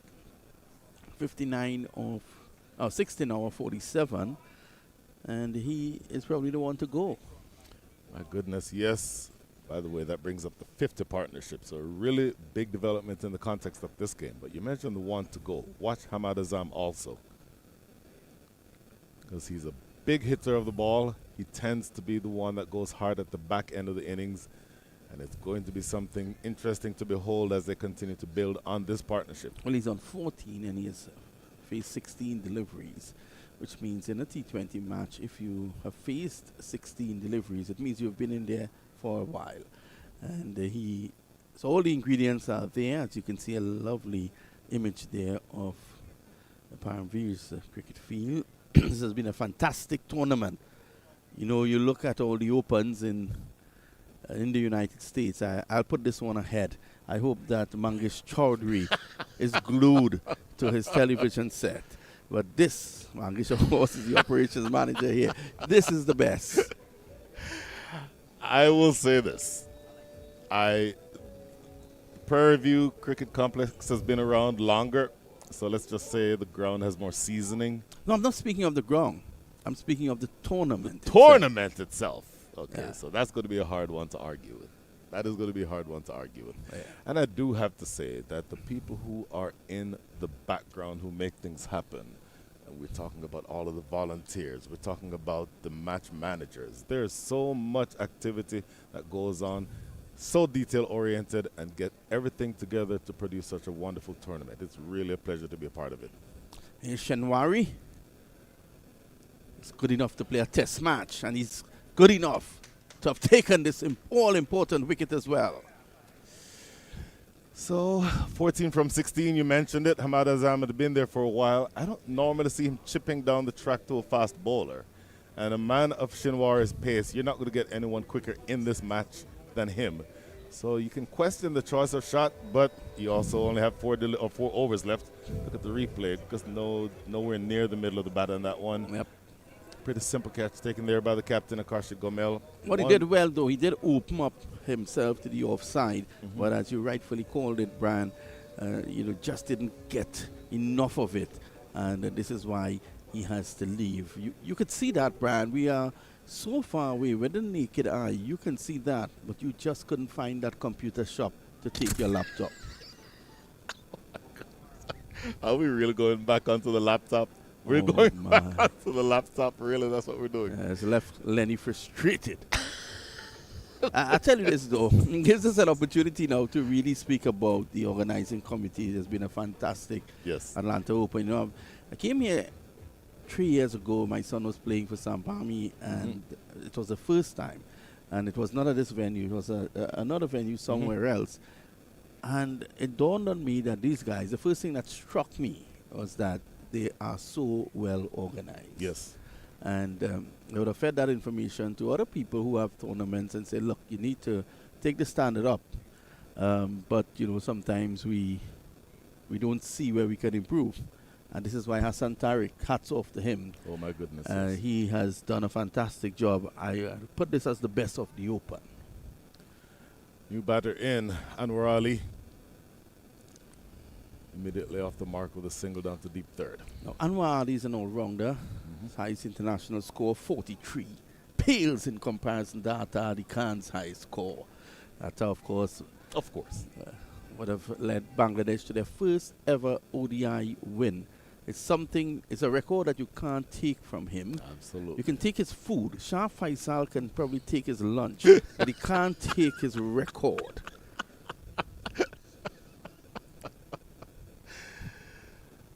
By the way, going back to the cricket on the field, Milind Kumar is playing a really important innings here.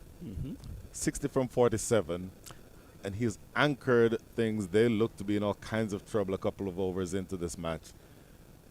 Speaking about anchoring, now he's in a funny situation because he's a set batsman. Yep. He triggered in the last over, struck a beautiful 6 down the ground, and now he has lost Khan at the other end. A new batsman is in, Anwar. We know Anwar can handle himself. Anwar can hit the ball. Tell me, what should be his thinking at this point in time? I would have Milind Kumar continue to play within himself. He doesn't need to go crazy. His solid game is good enough. I see the hitter of the two being Anwar Ali. Oh, my goodness. So that that ruins that theory. Delivery popped on him, though, to be honest. Yeah, it did pop on him. And Anwar Ali, after all his talk up, he has to leave. Look at this delivery. So former Pakistani pacer gets another one, as that one popped on him. Just couldn't go through with the shot as he would have liked. And you can get a better view of it from here.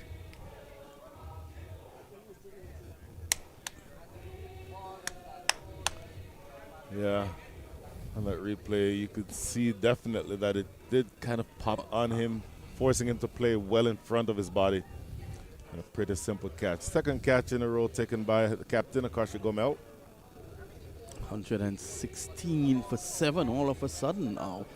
And it puts Milind Kumar in a bit of a bind. We're speaking about triggering and looking to push on. Now it might just be a matter of trying to bat out the Yes. 20 overs. So Mohamed Elias is the man coming to the crease. Well, I was just asking you what should be the thinking of Milind Kumar. There comes Shah Faisal telling me his thinking is lunch. Come on, Shah G. Fantastic guy, Shah. Has given us tremendous entertainment over my goodness. the last week or so, hasn't he? Absolutely. And really good to be right here in his backyard. Yes. The energy has been great. And the food even better. Oh, yes. And it is catered to the likes and the preferences of every single one of us individually. So, more speaking to the organization and how detail-oriented they are. Well, if you have a Santa in the background, Oh, my goodness. Yes. top draw. Of course, Ramsey, good old Babu. Good delivery, beaten, pace on that one. He's bowling a good spell here. 1 ball remaining in his third over. 2 for 18. Economy rate relatively low, 6.4. You'll take that. Overall economy rate for the innings is 6.89, meaning the scoring rate for the Kingsmen. Savage there, you can see in your frame. He appreciates the effort.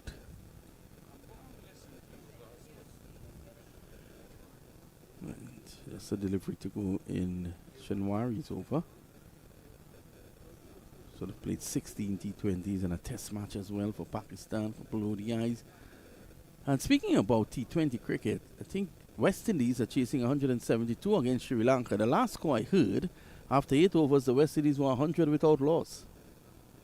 Who is batting? Whoever is batting is in a hurry. Oh, my God. Maybe they're trying to get that game over with so they can catch the end of this one. I think, yes. I think one of the batsmen is that boy from Trinidad, South Trinidad, Evan Lewis. In fact, it's now Shah, who's always up to date. Of course. 164 for 4, the West Indies, after 17 overs. Half centuries to, I don't want to say it because the guy's from Jamaica. Brandon King. Brandon King, 63 of 33. And, of course, Evan Lewis, 50 of 28. So the West Indies are poised to open their account with a victory. And that's Shah Faisal's second team, I tell you. Of course, of course. First team not doing so well. But that's a story. He prefers to That's not a story talk for about another day. He prefers to not mention that team. 160. You know, West Indians, though, seriously, they have a close connection with many, many countries. I remember Atad Khan telling me Gordon Greenwich was his coach at some point in time. Yep. Sam is short. He's pulling and pulling well.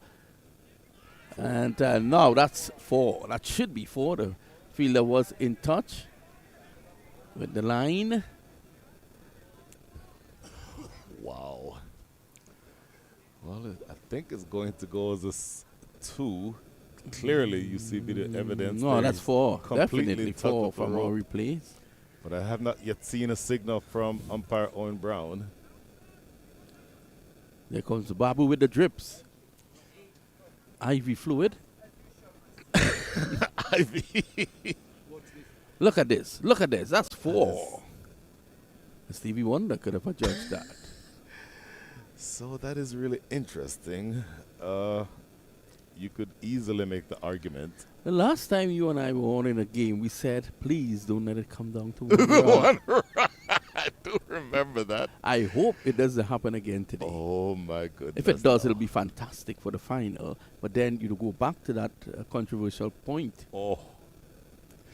Well, the umpires have it rough, of course. Owen Brown is 100 yards away from where that play happened, so he would not have been able to see. Plus, the ground slopes downward as it gets toward the boundary, so he would not have had good video evidence of that. But, you know. turtleback shake. You know a lot about turtles. They sing. Oh, Ooh, look it's at struck. this. And it goes for 4. So it should be. Where did it hit? Did it hit his head? Oh, he It would have been leg signals buys. runs. He signal runs. So let's have a look.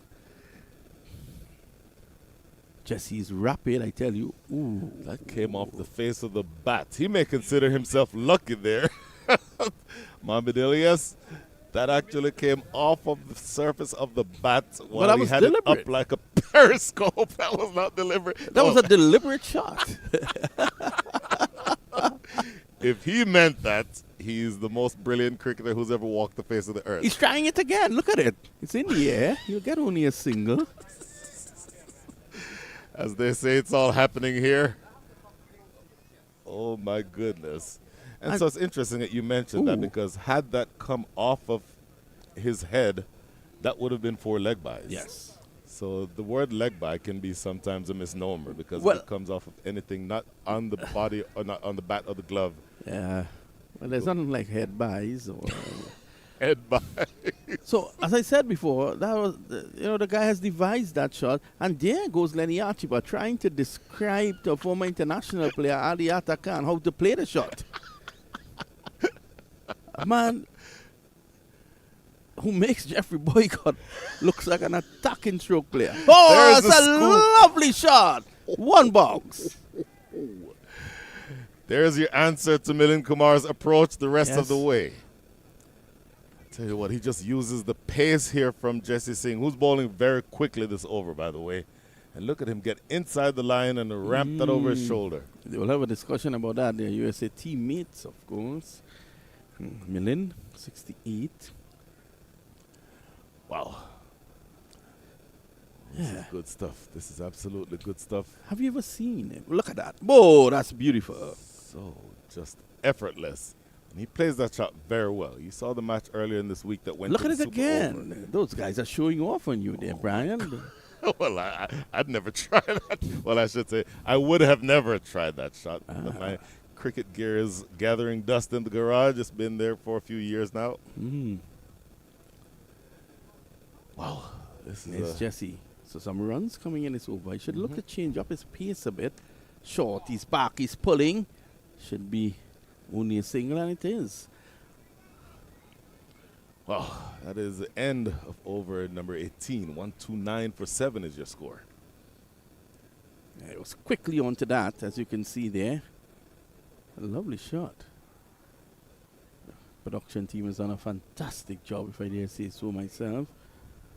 Giving you an array of shots. Look at shots there. The only man I know who has more shots than that is Lenny Archibald. And Lenny is missing all these jokes, by the way. I'm thinking. No, he's serious. Lenny's serious. He's serious.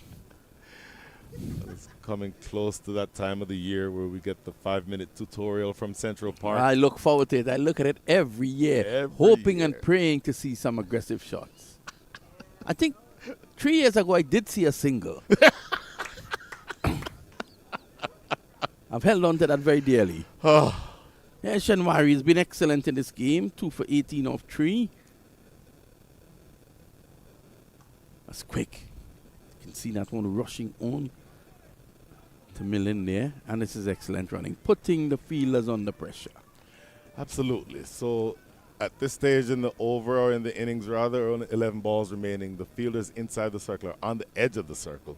You know, we speak about fast bowlers, and I know you're a bit of a coach as well, Brad. You can look at that clip of Shanwari running forward, and you can see from his run up to the crease, he's pushing forward, his momentum is going forward, and this is what you want to see. And this is why you mentioned today there's no one quicker on the field today.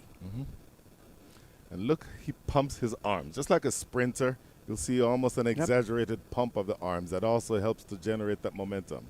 Look at it, going There. forward now. Cracked away through the offside. And the boundary rider comes in. 2 more. So this time it's 2 runs. You think 150, 155, and we can have an interesting final?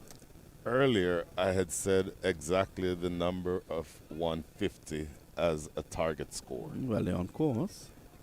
They're certainly on course. You know, another 17 runs and you're there with 10 balls to go. There's a former West Indies all-rounder, Hamish Anthony, out of Antigua, head groundsman here now. Did you know that? I did not. Yeah, we remember the name Hamish I Anthony. certainly remember the name. That's him. Has been Hamish all the time there. You didn't pay your respects. What happened to you, Brian? Ooh, bowl him! That one rushed on quickly, and it castles him. He has to go for 73 of 54 deliveries. This guy has bowled very quickly today. The only thing quicker than that is Shah Faisal running to the lunch table. Look at this delivery. Bottom edge. The ball was actually wide of the stumps, and he bottom edged it onto the leg stump. He'll be disappointed with that Milind Kumar, but take nothing away from him as you see that replay again from a different angle. Take nothing away from him. 73 from 55. 8 fours and a 6. In the over, you would have seen he was rushing on to him. And Milind Kumar, of course, was looking to go back deep and deep, just looking for that extra split second to play the shot. But he was a bit too quick for him. He has been brilliant, hasn't he? Absolutely. So you saw him play that ramp shot a couple of times. You don't want to overdo the shot, but that type of delivery from Usman Shinwari would have been the perfect one if you had that shot in your repertoire to go back and try to ramp it. Yeah, use the pace. Yes, but you don't want to second guess a man who just dragged his team out of a really difficult situation. Brilliant 73. Oh my Brilliant. goodness, yes. Absolutely brilliant. You'll take that every day and twice on a Sunday. Absolutely. And so now Zia-ul Haq is the man who is at the crease. Himself a former Pakistani opening bowler. So former Pakistani opening bowler facing up to a former Pakistani opening bowler. Do you see a bouncer here? No, I don't think so. These guys are very good friends. I don't think so. You might see, you wouldn't see anything gentle, I can tell you that. But No. a bumper, I'm not sure. Come on, they belong to the Fast Bowlers Club, do they? Listen, here's Shinwari. He tried the ramp shot. Well, he's thinking similar to you. Yes. That pace, the ramp shot will go away either for 4 or for 6. I need to get Lenny to teach him how to play that. Or how not to play it. Or how not to play it. Good idea, though, because Shinwari is bowling a tremendous pace. Third man is a bit wide. Fine leg is up in the circle, so it's not a bad option. 138, 133 for 8. They'll be looking here, Shinwari, for another wicket, looking to bowl Kingsmen out. You don't want them facing the 20 and get up to 151, 55. Shinwari. Another rapid delivery. Yeah, so the chances of getting to 150 certainly have been compromised by the dismissal of Milind Kumar. You would think that they would want to mentally think, okay, let's see what we can do to manufacture a few runs at the back end. Can we get to 145 maybe? But it's certainly going to be harder with the bottom of the lineup at the crease. Well, speaking of peace, your countryman Patrick Patterson was amongst the quickest. And there's a story that I was told by someone in the dressing room, one of the players, I would not call any names. Sure. West Indies were playing against England at Bridgetown in Barbados, and back then that track was pretty rapid. Sure. And Patterson had blown them away. And when it was time to bat, at number 11, not a quick delivery there, Patterson went into the dressing room and put on a chest guard, arm guard, every guard you can get.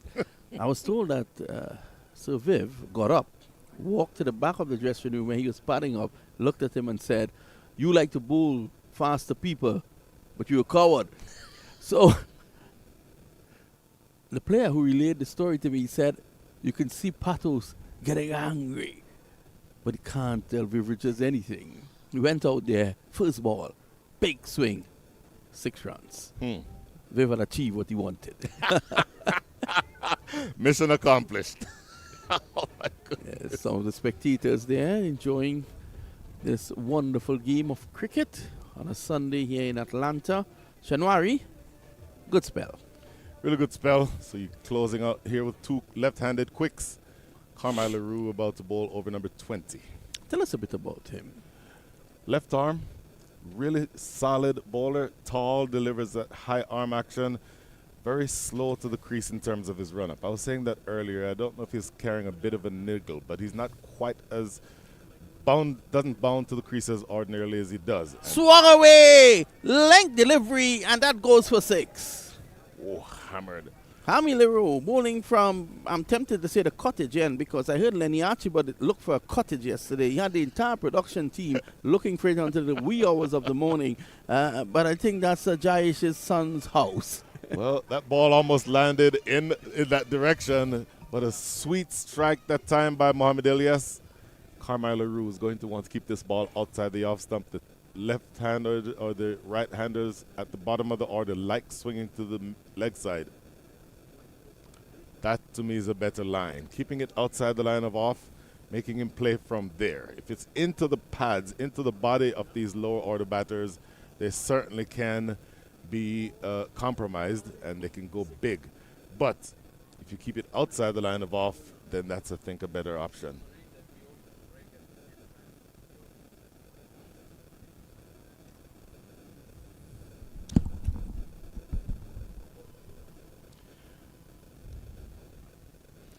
High, far, and long. 6 more. That is such a big strike.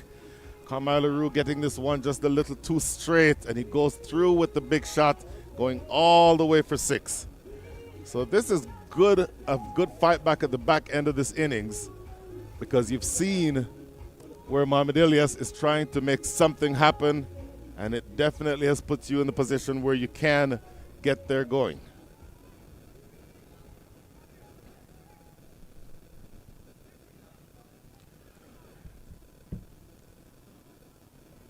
So joined here at the very end of the innings, the last 3 deliveries by Lenny Achaibar.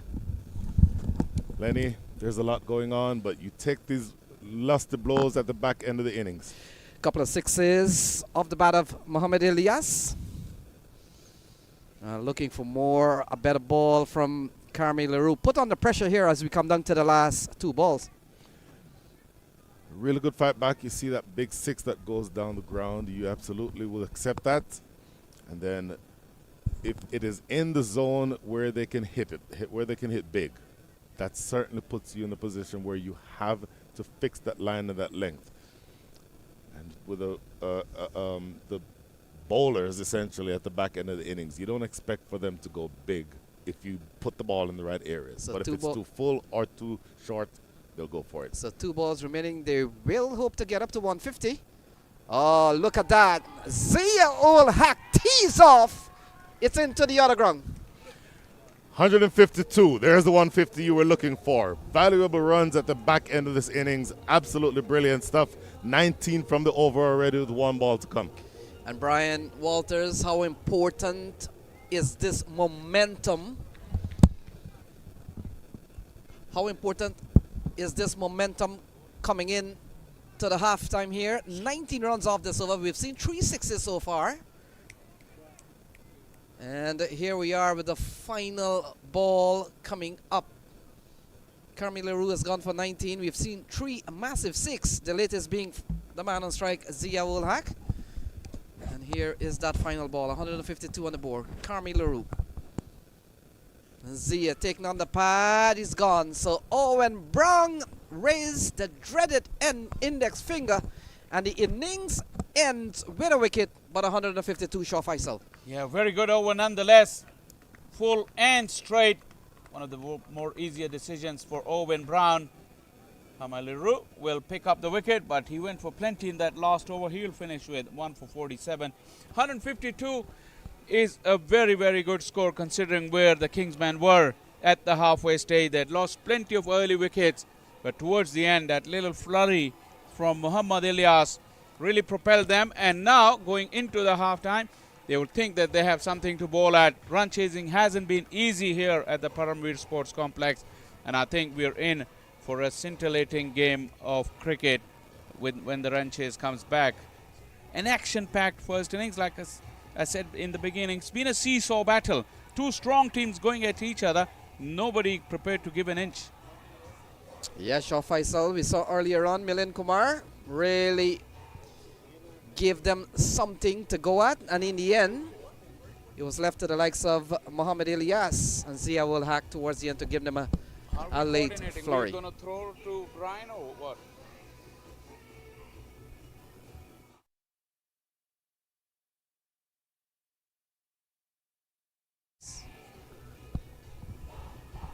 We'll You don't go anywhere. There's plenty more entertainment coming to you. The halftime show for this grand finale will be on very shortly. Plenty of music, plenty of entertainment coming your way on this very broadcast. So stay tuned. And we'll be back with Brian Walters conducting the halftime show for this year's final of Atlanta Open T20 tournament.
You will actually get, jhatkas on your.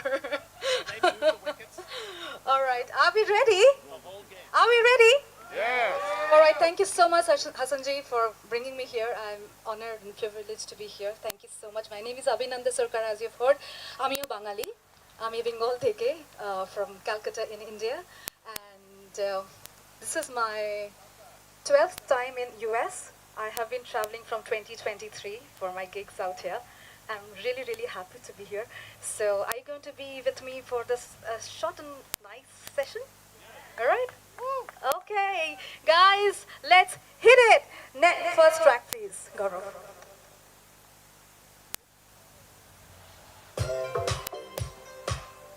Talia ho jaye.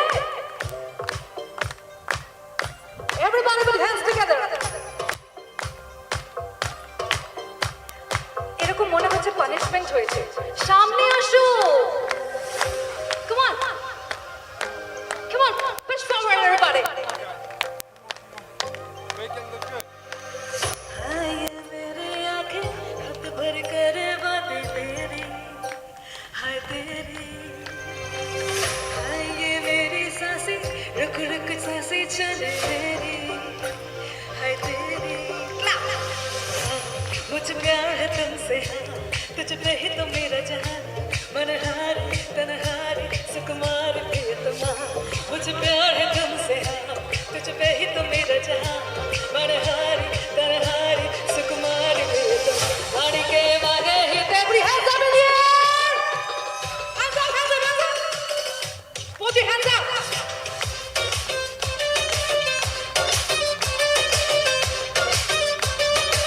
तालियां होनी चाहिए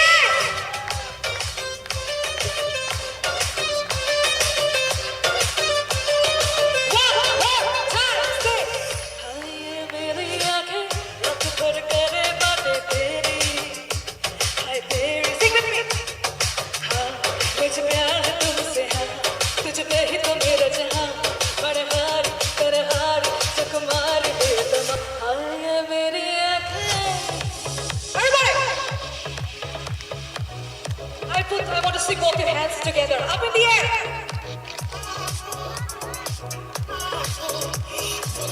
All of you in there.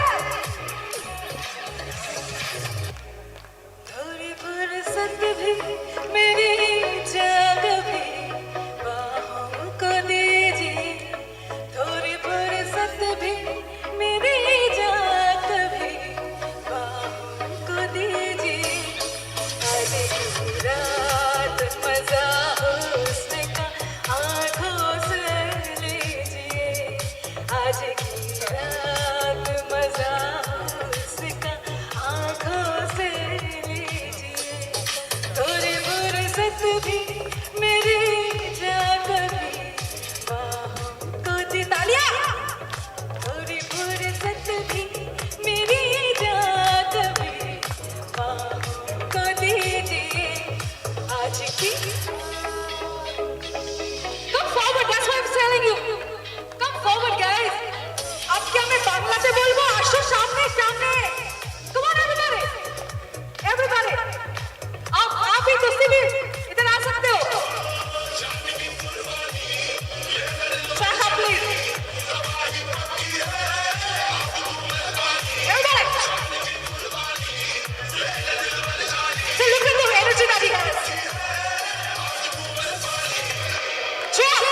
quality crowd. Right, guys?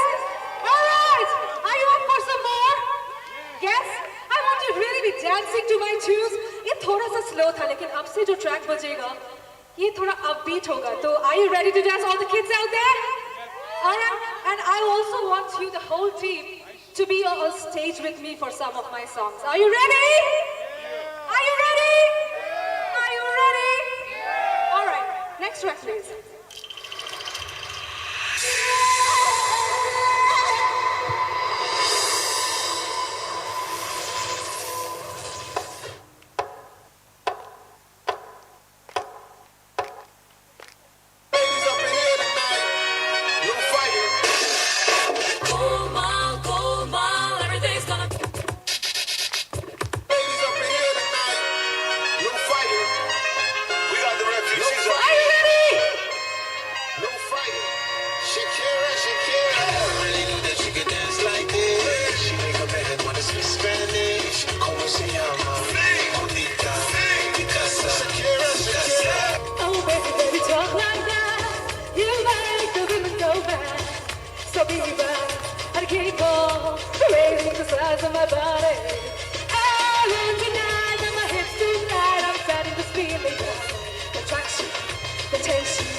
दिल जला दिल में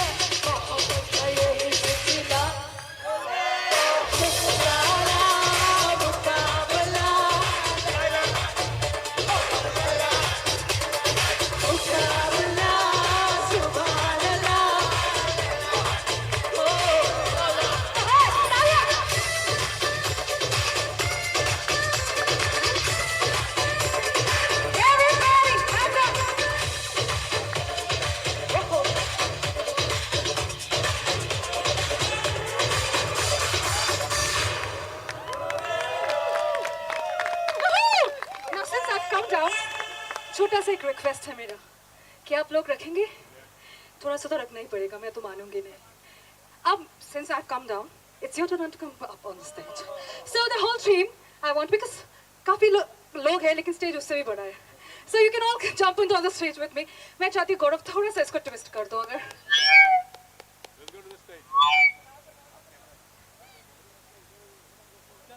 come on come on come on come on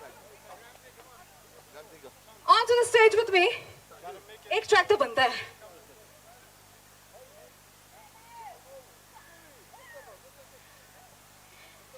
और team है अयो ये तो बहुत ज़्यादा है the feedback yes for the team spread we need you here I think this is too much yeah all right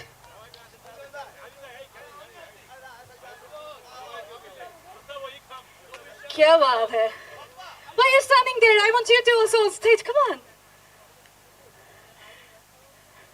no problem let's have the next track please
आप यहाँ सकते हैं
कंफर्टेबल है कि वहाँ पे?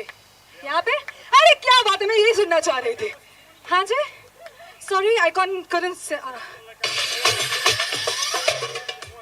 20 again? I thought you would say 16. Any which was. That's too young? I'm just born, so trust me. Alright, next one, please. हो जाए? हाँ? देखते हैं, okay.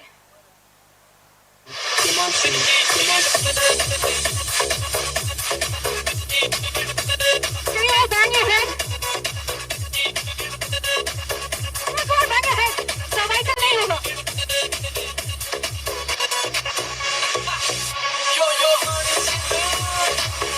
Back up, voice up. सुनाई नहीं दे रहा.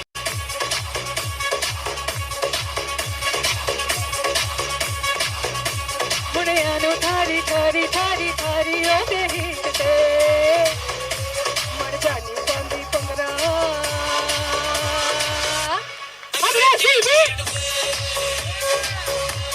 अंग्रेजी बीट पे अरे रिमेंबर अंग्रेजी बीट पे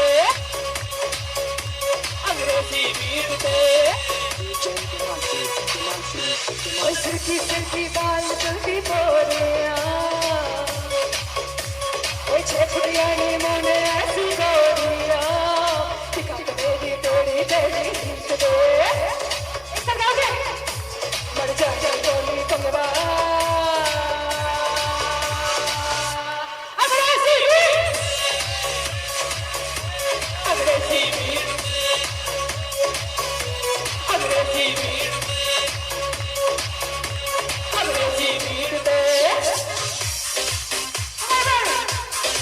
अरे ये तो नहीं सकता आप लोग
Much! You guys are rocking. Thank you so much. And whatever time I got, I hope you all had fun. Yes? Thank you, SMG, for calling me here. I look forward to come back again and rock you guys another time. Till then, this is Abhinanda Sarkar signing off today. And all the best for your tournament. All the best for all the nice gifts that you have. And thank you so much. I'll be pushing off to India tonight, but still my heart lies here. Thank you so much. Thank you, thank you, thank you. God bless. Ladies and gentlemen, one more time, give a round of applause to that awesome, awesome performance. Thank you so much. Thank you. Thank you.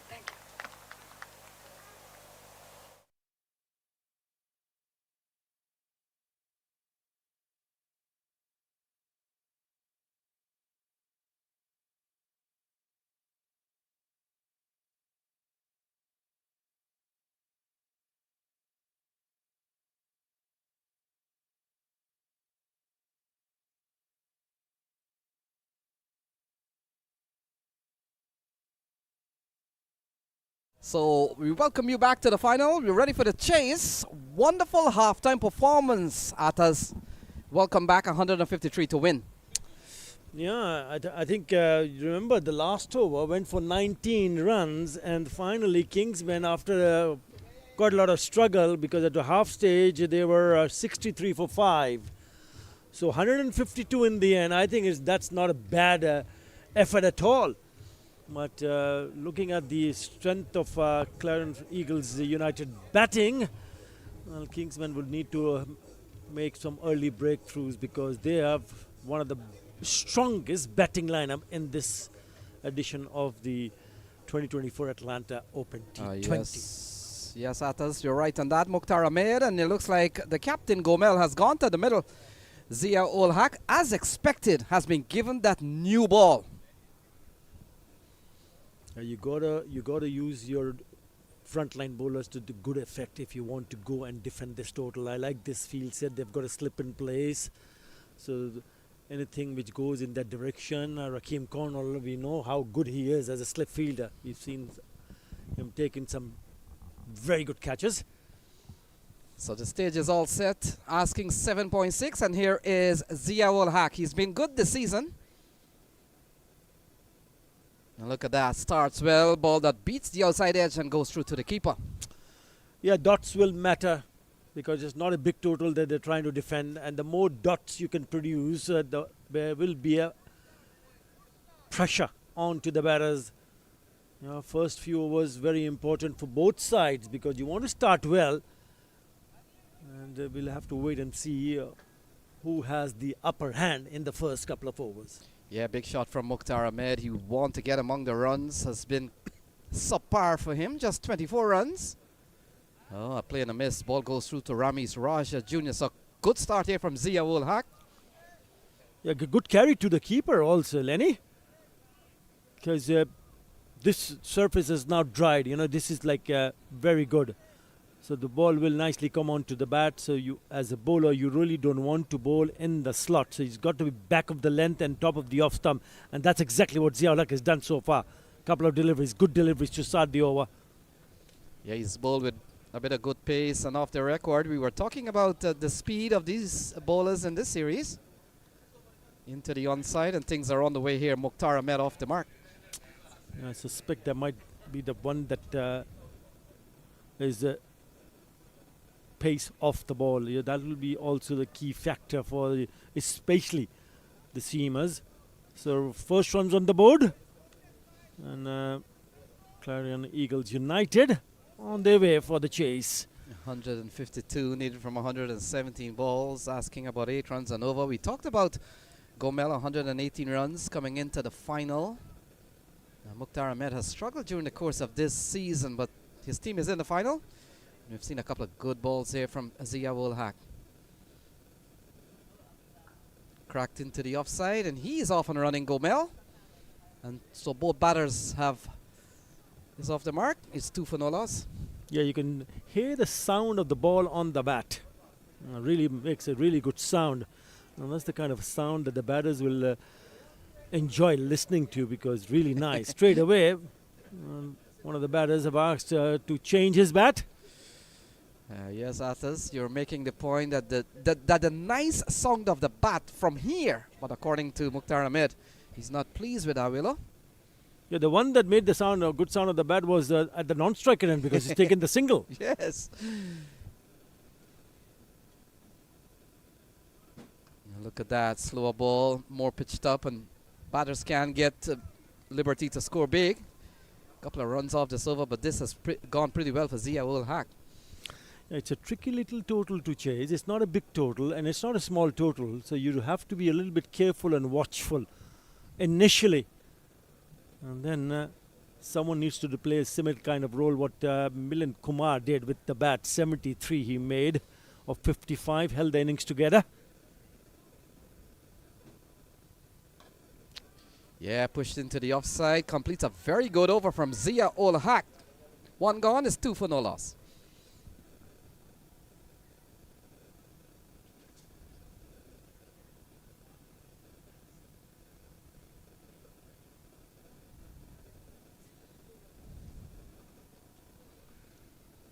So 151 needed from 114 balls. We talked about getting at about 8 runs and over.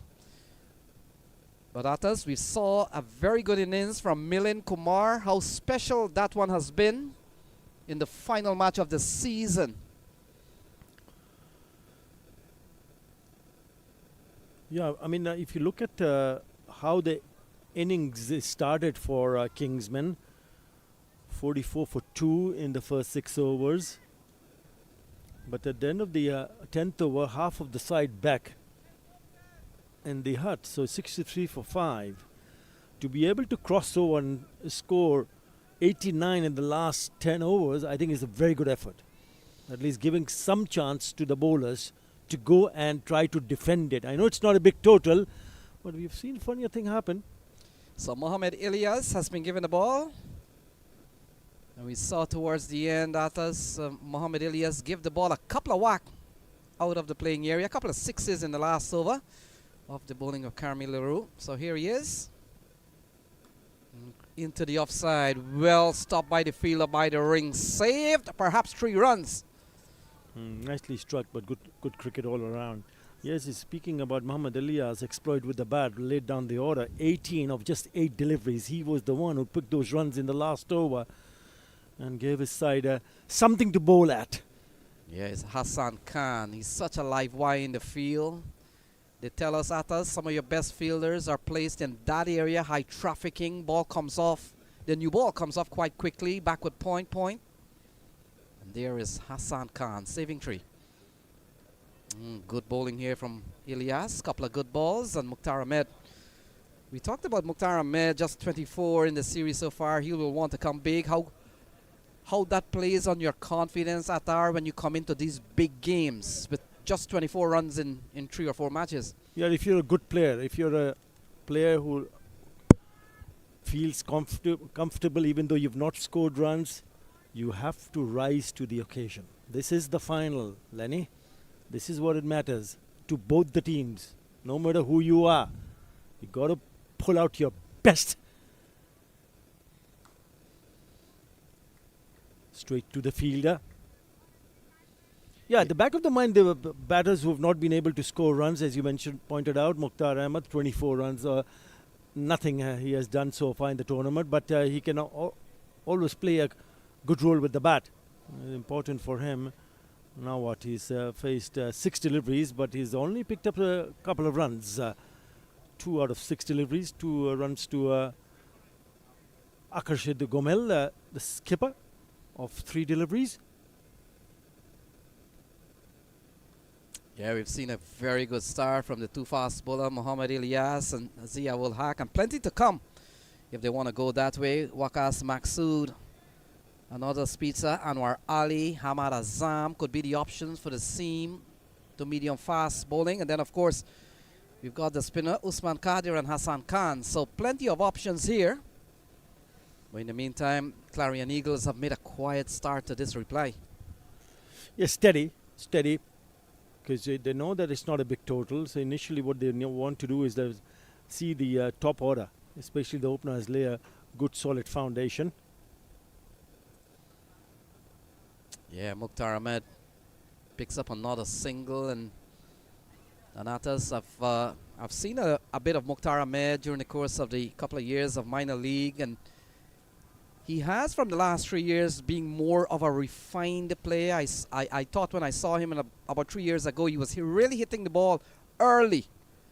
And I think in the last couple of years, he's refined his game.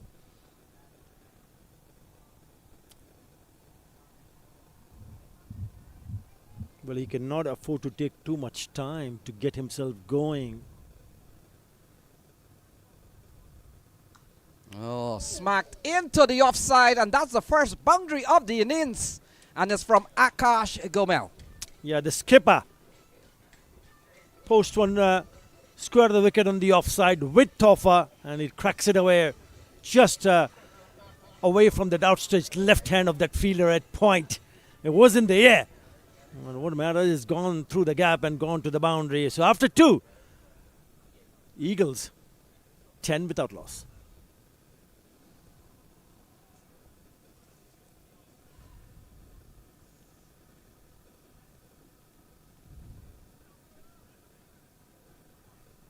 So Zia Ul Haq will continue. First over went pretty well, just for a couple of runs. Seen a lovely shot from Gomel. Last ball to close out the second over. And we come into an equation that reads 143 needed. Oh, lofted into the onside. Runs here for Mukhtar Ahmed. And look at that. Goes away for 4. He picks up his first boundary. Yeah, when you see one of the batters picking up a boundary, it catches on, doesn't it? A little bit aggressive and good shot selection option there. It was a fielder a deep square leg, but it was in front of him, so he bisected that gap quite nicely, whipping it off his legs for a boundary. So a couple of boundaries here now. Last ball of the previous over, and now the first ball of this over. 8 in 2 deliveries. And we talked about ball into the offside, finds the gap, and it will run away towards the offside, and they'll come back for a couple of runs. Didn't have enough legs to cross the ropes, but another good looking shot from Mukhtar Ahmed. Yes, Yellow Haq here needs to be careful, because you can't afford to give too much width on this kind of a surface. This is turning out to be a really good batting surface now. That's probably one of the reasons why the skipper from Clarion Eagles United, Akashit Gomel, who's in the middle, decided to bowl first. Turned out to be a good decision, because the opposition only ran away with 153. Yeah, better ball here from Zia Ul Haq. Saw first over went for just a couple of runs, and you get the feeling it's early stage yet. And we talked about it's not a frightening score by any means. It's 153 to win. Asking just about 8 runs and over at us in these days of T20 cricket. Doesn't frighten you at all? It does. It doesn't. It doesn't frighten. Forget about me. It doesn't frighten anybody. maybe Brian Walters.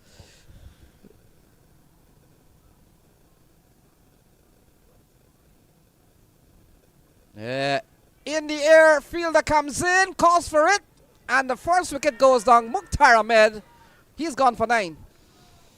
Well, that's the big breakthrough that Kingsmen needed. Poster scored 152, couple of boundaries, but he has the last laugh. Zia Ul Haq. Mukhtar Ahmed trying to heave one over the top of the infield, gets a top edge and a relatively easy catch. So Clarion Eagles United have lost their opener, Mukhtar Ahmed. That's the wicket. You know, again rolling the fingers over. It's the gutter. Went after it. And a very easy, straightforward chance for the fielder at mid-on. So Zia Ul Haq strikes pretty early in the third over. Saif Badar walks to the middle. Another player we've seen potentially Could have brought a lot more runs in the series. So just 63. And with his highest being 49 here at us. But we've seen a very good spell from Zia Ul Haq. We saw 4 off the first ball, 2 through the offside. But in the end, he's picked up the wicket of Mukhtar Ahmed. Yeah, if you remember the last match, the semi-final that Clarion Eagles United played against Knight Riders, the number 2, 3 and 4 batters were Akarshit Gomel, who's skipper, who's opened the innings, Saif Badr, who's just come on to bat, and there's Mohammad Mohsin. Well, among the runs, everybody getting their act together. Now, nobody could go on to pick up a 50, but everybody played a really good role with the bat. Mohammad Mohsin was outstanding, 48 of 20. Gomel, the skipper, 48 of 30. Saif Badr, who's just come on to bat, 49 of 34. Really get the innings going. Yeah, they posted 197. We had to discount 5 penalty runs that was given to this team. So they ended up by 197. They won 197 to 153, and you're right on that. Seen a big knock from Mohammad Mohsin. Here is Haq. Gomel cut, and that's a good-looking shot. Running up towards the point boundary. Fielder comes around, and he does well. In fact, ball rolls away from him, and that's gone away for 4. Yeah, a bit sloppy in the deep. They would need support from their fielders, especially trying to defend this total of 150. So 4 to finish the over. After 3, Clarion Eagles United, 21 for 1.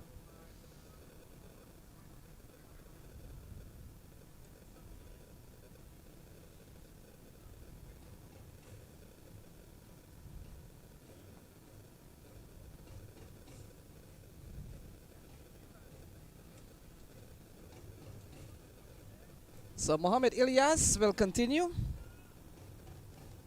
1 over for 8 so far, still 132 to win. Asking 7.7. They're going at about 7 and over. And things are pretty much balanced here at this stage of the game. 3 overs gone at us, 21 on the board. Yeah, it's the wickets that Kingsmen will need to look forward to, because if they don't pick up early wickets here, and they can walk away with this chase here, Eagles. Yeah, we've seen Saif Badr yesterday. Got going, but didn't last too long. He'll be hoping that he can really come up with a good knock.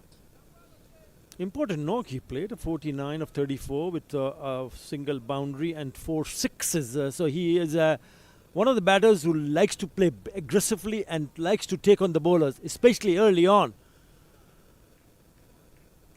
Yeah, so many bowling options here available for Kingsmen, but for now, they've allowed Zia Ul Haq and Mohamed Ilyas. Worked into the onside, running quickly. The throw comes in, not a good one. And that's another run here for the Clarion Eagles. Yeah, it's going to be important to see when Hamad Azam, the skipper of Kingsmen, bring on the spinner, because I still feel spinners can have a bigger say here.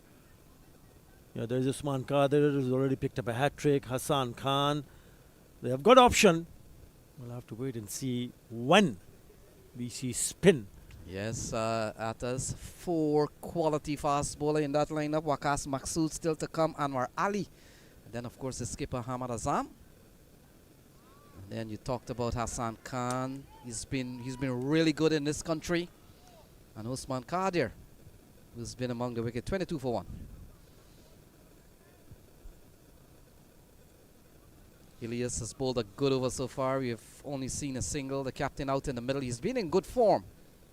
Gomel, and along with Saif Badr, they're going to form that top order here for the Eagles. Still some ways to go. 131 to win. Pretty accurate in terms of line and length, hardly giving anything away to the batters at the moment. So very good from Mohammad Ilyas.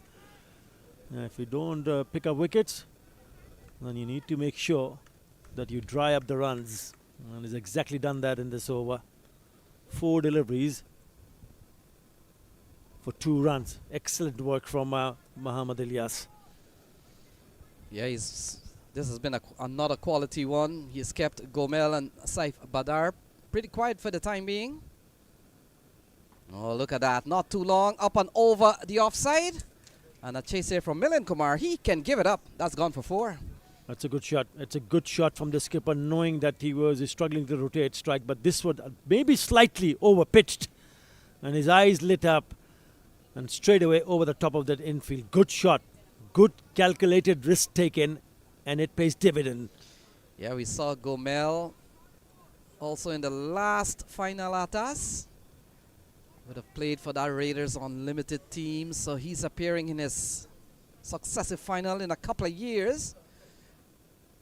And this one he's trying to go through the onside, and good comeback delivery here from Mohamed Ilyas. It comes to an end. 4 gone. It's 26 for 1.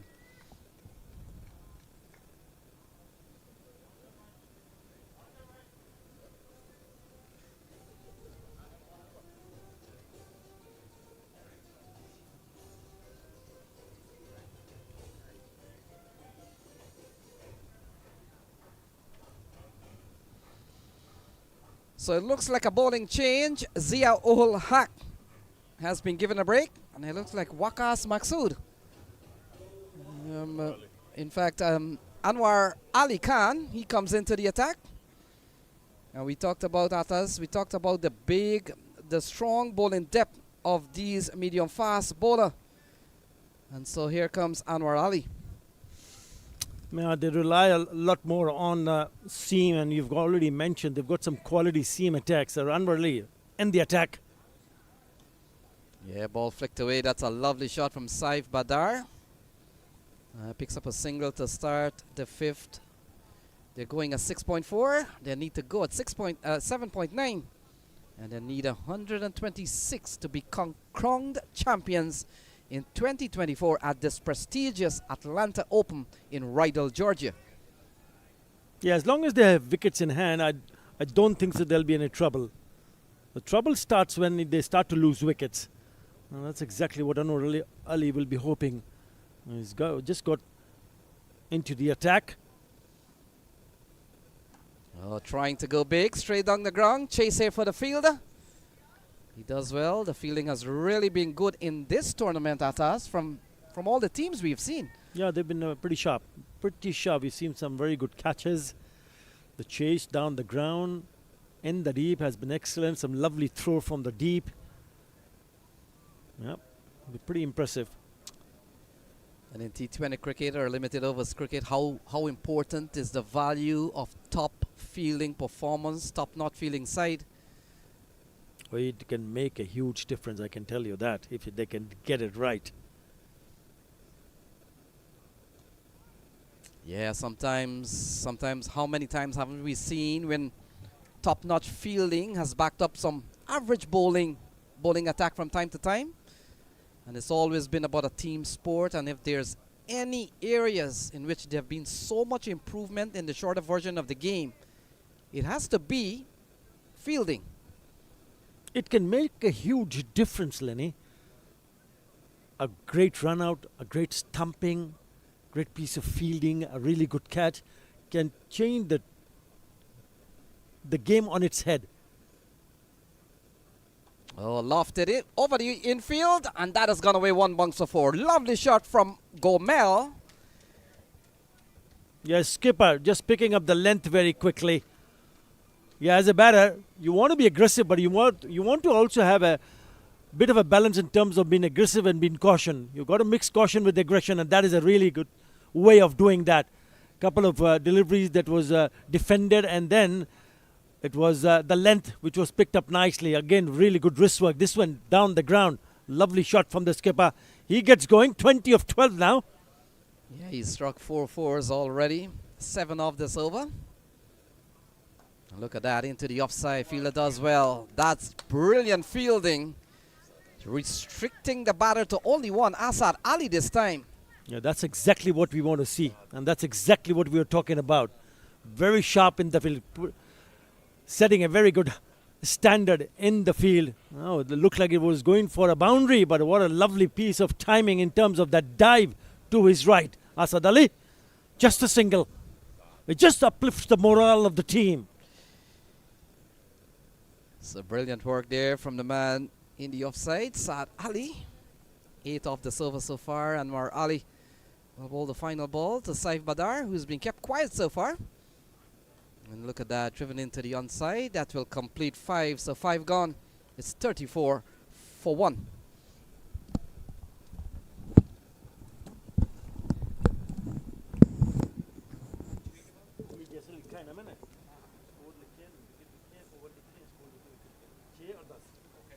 Please, yeah? All right, sir, thank you.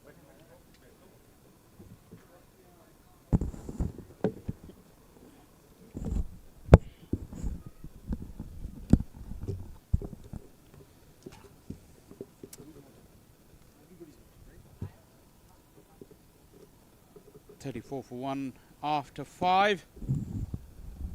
Circumspect start, but just the loss of 1 wicket. Akarshit Gomel has been very good once again. He's been a very consistent batter for the Eagles throughout the tournament.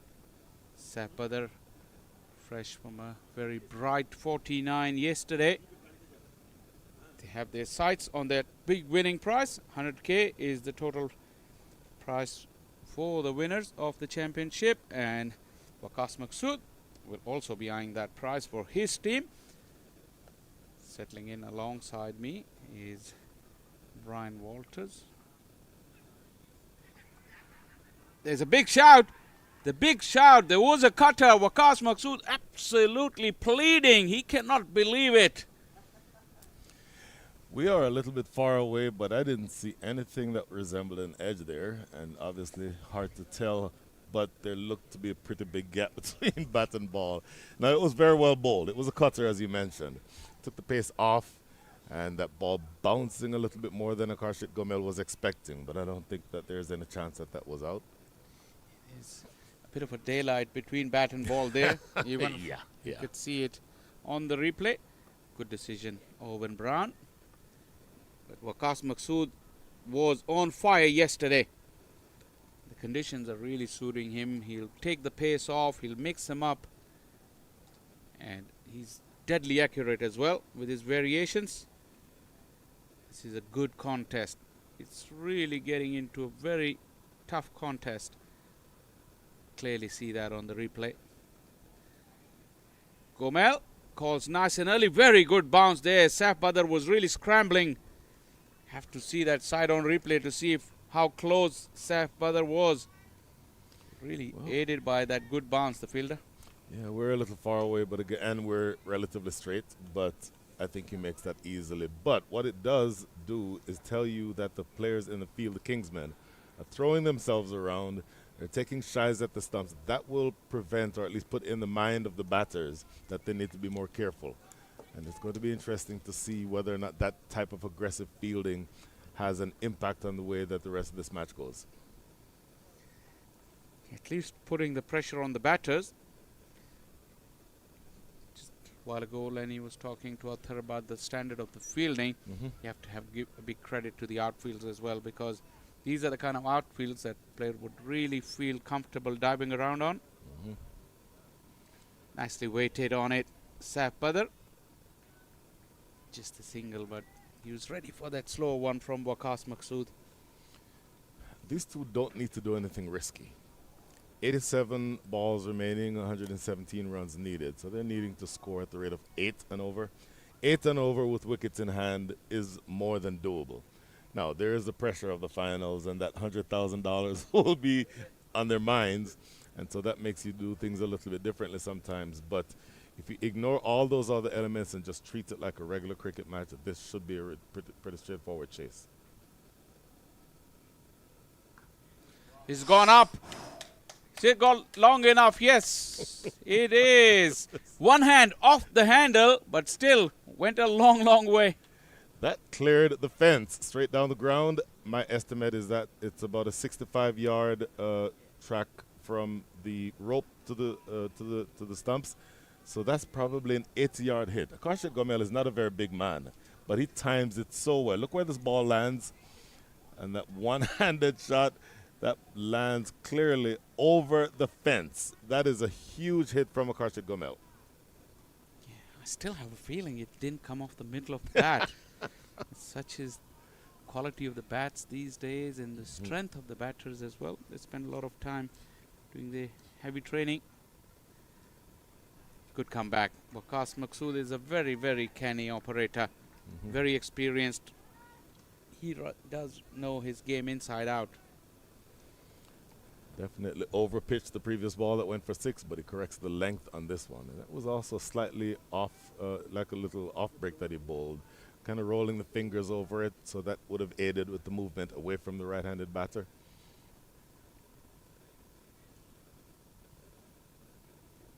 The problem that bowlers like Waqas Maqsood can have is that they don't want to get too predictable. Oh, that kept low inside edge. That could easily have gone on to the stumps. Very, very lucky, Akarshit Gomel. Well, a fortunate instance there. 9 runs coming from the over, though. So good start. 4-3 for 1 after 6.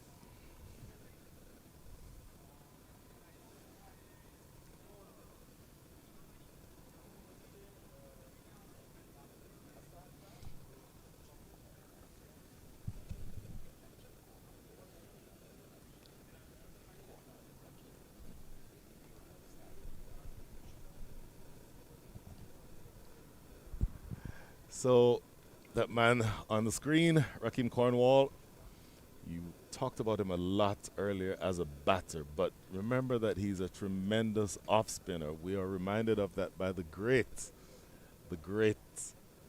Keshav Bahadur Singh.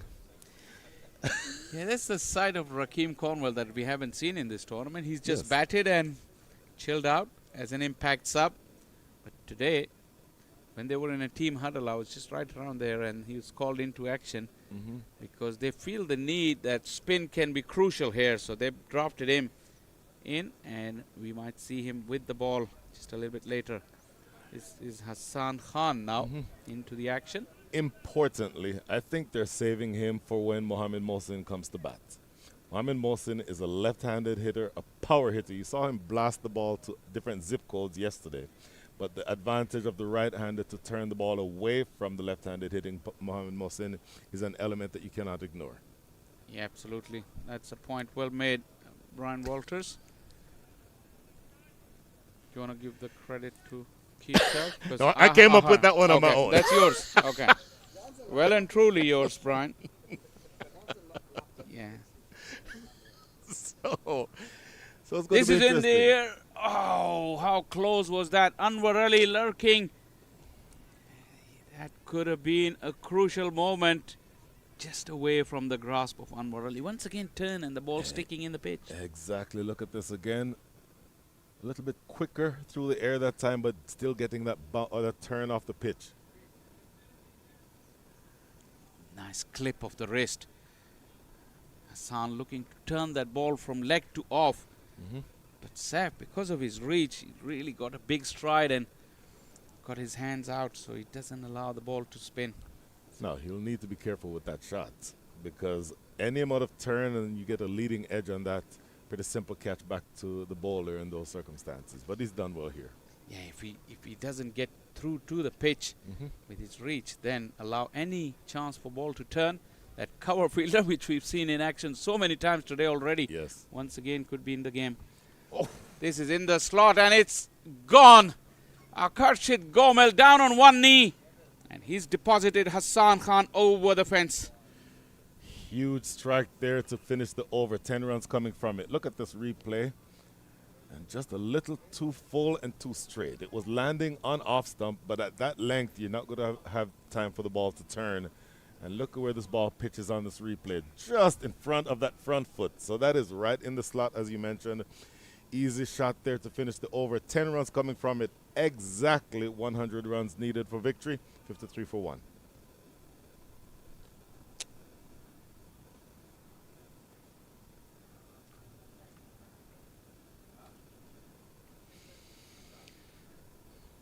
Bowling options are plenty for Kingsmen, and one of their more wicket-taking option, that is Usman Kader. He's been thrown the ball. He was in sensational form yesterday, At times it can be erratic, but he's got all the tricks. I was just seeing his warm-up. He bowls the googly, the flipper, the leg break. Actually working on a different type of googly as well. Full of tricks. So for those who do not know, first of all, his father, the late great Abdul Qadir. Tell us a little bit, and you're from Pakistan, as this is played down the ground. It should just be a single. You're from Pakistan, and you're very well aware of the family and how what they did in terms of action or accomplishments on the field. But talk about the transfer of skills from father to son. Abdul Qadir was a great, great bowler. Probably you can credit him with the revival of leg spin bowling at the international level. Because at the time when he came into the fore, that art was almost dying. And skipper Imran Khan, he gave him his opportunity and then trusted him. Abdul was a big-hearted bowler. The big hitters of that era, he took him on, the likes of Sir Ian Botham, Sir Vivian Richard. He used to love to challenge them. And then all the variation. Problem he had at the time that even the umpires didn't know what he was bowling, so he didn't get a lot of the decisions that later on the great Shane Warne started to get when he started to explain the art of leg spin and the flippers, the googlies and all that. Talking of a flipper, that was a flipper from Usman. And Usman is the youngest of the sons of Abdul Qadir. His elder brothers Salman and Imran has also played for Pakistan under 19. Imran was a leg spinner, Salman was a batter, but Usman took up the art of his dad. Chance, not quite. Nasty bit of return for the wicket keeper. Ouch, that would have hurt. That appears to have hit him flush on the toe. That is Ramiz Raja Jr., who's struggling. He has carried a side strain recently. That's not the issue here. I think this throw hits him flush on the toe. Yeah, have a look. That throw was bouncing right in front of him. And with the rough and bowler's foot marks, ouch, yorked him. Yes, he yorked him.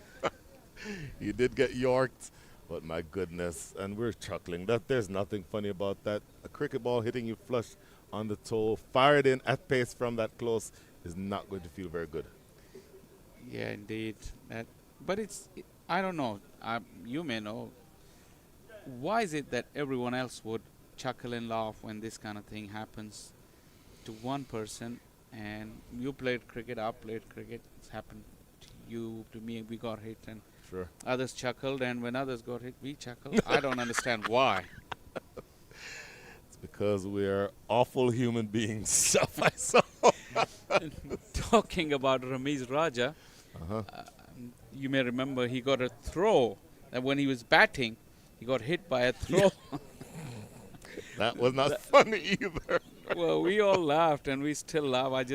When I think about the picture, the way he's in his run, he broke into a couple of jumps in skips. That was really indicative of the pain that didn't hit him instantly, but just like a second or two later after getting it. Sure. Now, remember, even carrying all that pain, and he was too much in pain 2 nights ago to field, or to keep. Yeah. So he was in the field.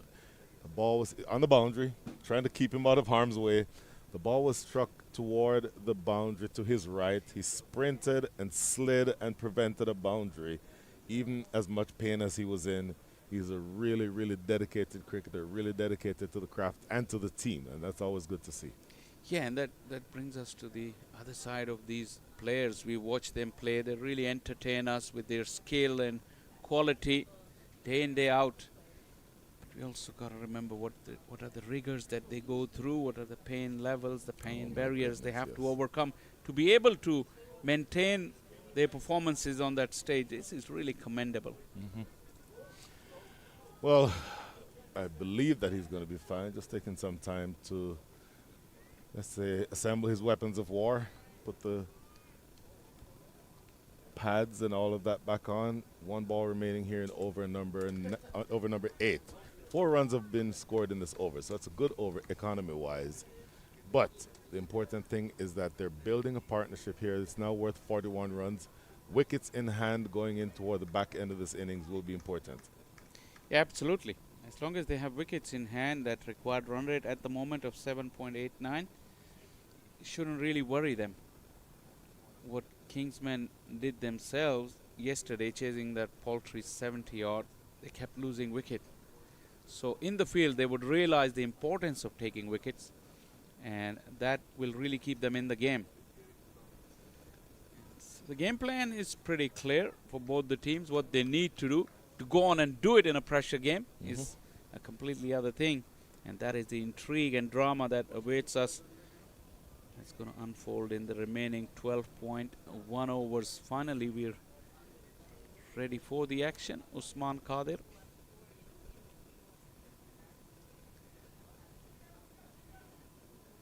Sapadar will look to go for the second, but Usman is pretty quick.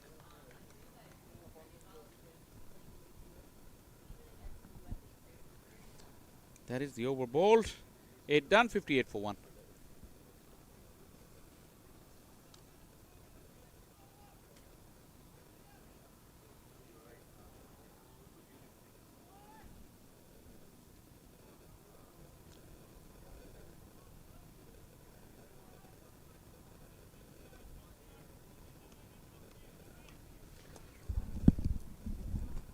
You can leave the 2 overs if you want. So Shah Faisal, 58 for 1. Hassan Khan, the man with the ball in hand. Look at Rakeem Cornwall's fielding position. He's about 25 yards away from the bat at a very short mid-off. That ball leading. Remember the ball that was turning earlier? And that one turned also. But remember the ball that turned earlier when you reached forward and played that shot?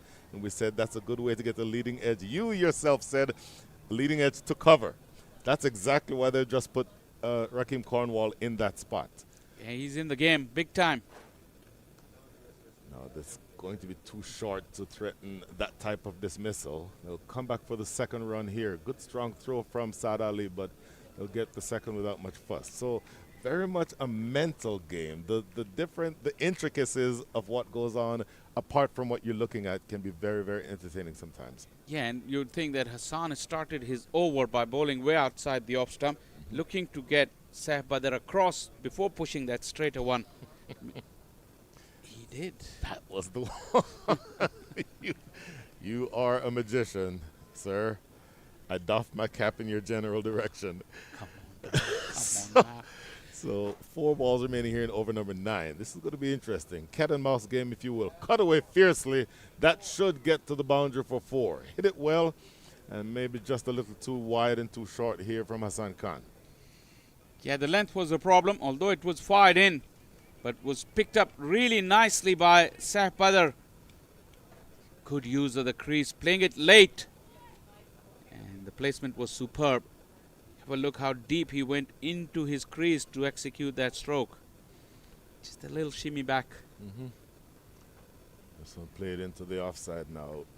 Speaking of Rakeem Cornwall, who obviously is a very big guy, you would think that somebody that size wouldn't be very nimble, but he is excellent in the slips. Has taken several catches at slip and close to the wicket for the West Indies over the years. This is played straight down the ground. There should just be one. I'll tell you, this is a really good start here for the partnership that is now up to 49. End of over number 9, the score is 65 for 1.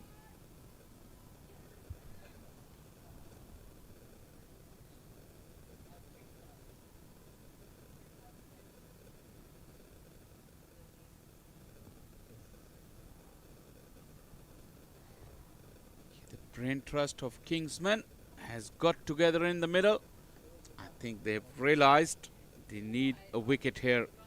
Hassan is generally their bet to go for the wicket. He's gone for 17 of 2, and now Rakeem Cornwall talking about his bowling, his fielding. Now he's been given the ball, and a breakthrough is the requirement by his skipper from this big man. Goodness. 49-run partnership. Again, I think the main reason that you can use him is against the lefty, but this partnership has gone on so deep into the innings that you can't afford to just keep him back without using him. So they're using Rakeem Cornwall here. If I know Saif Badr well, and I think I do, he'll be looking to hit big. Ooh, wrapped on the pad. Owen Brown thinking about it, and the finger goes up. Oh my goodness. Saf Badar is not happy, but that is not part of the equation. Wicket broken, or partnership broken. Oh, yes. He's done the job. The first time of asking, very full, very straight. You could see hint of leg stump. Not quite hint, but the whole of leg stump. And Saf Badar is only himself to blame for. It's a very good decision from Owen Brown once again. And a big breakthrough by the big man. Have a look at that leg stump right behind. Plum in front. I'm not sure what the reason is for the disagreement. Look at this replay again. You can, as Jeffrey Dujon says, a man fixing his pipes could not be plumber than that. That is dead straight. That is hitting middle, maybe middle and leg. And unfortunate for Saf Badar, he will be dismissed. And here is the moment in the match. This matchup is going to have everything to do with what happens the rest of the way. Rakeem Cornwall v. Mohammed Mohsin. Wow, what a mouth-watering contest. And we said it earlier that Rakeem Cornwall has been included specifically to go against Mohsin. But he was brought in to break a partnership, which he did. And now he will be bowling to Mohsin. So the plan has worked perfectly for the Clarion Eagles. Oh my goodness. What a moment in this match. There's a long on, there's a deep mid wicket, there's a square leg. And you're expecting for Mohsin to hit in that direction, going around the wicket, looking to drift it in and then have it turn away would be the idea. This is played into the offside. Kind of an athletic dive there. Maybe 10 out of 10 on the dive for Hassan Khan. He got a hand on it to create that confusion. Yeah, Mohsin is in line to be the most valuable player of this tournament. Contributions with bat and ball. And his performance today in this final will be crucial. Punch down the ground. Should just be a single here. I believe that Akarshit Gomel will continue, or will prefer the bowling of Cornwall to the bowling of Hassan Khan, because obviously he's turning the ball away from him, Hassan Khan, whereas Rakeem Cornwall will be turning the ball into him. And it's going to be an interesting dynamic to see what happens the rest of the way here, because that is going to be something that you have to watch for. Next delivery, reverse sweep over the top of the field. Hassan Khan, we just mentioned, coming right toward us here for 4. Well, well, well, such is the confidence of the man. Mohammed Mohsin, the game is really hanging in the balance. Second delivery, no problem whatsoever. Goes reverse and gets it over the infield. It's a cat and mouse game that we talked about, because this ball is, oh, look at Lenny Achaibar on that replay. Just that throwing arm straight out of the screws. Next delivery, off the back foot. Plays to the sweeper out here, Saad Ali. I'll tell you, the cat and mouse game that you talked about, he went reverse sweep, which is a good option because the fielder is inside the circle, and that, I believe, ladies and gentlemen, is going to be something to watch for the rest of the way. It's a good option, but Rakeem Cornwall is very tall. You had to be wary of that little bit of extra bounce in the top edge, but Mohsin, being Mohsin, he took the chance, he got away with it, put the pressure back on the bowler and made it a good over despite the wicket for his side. At the halfway stage, it's 73 for 2, and the required run rate is exactly 8 for the second half.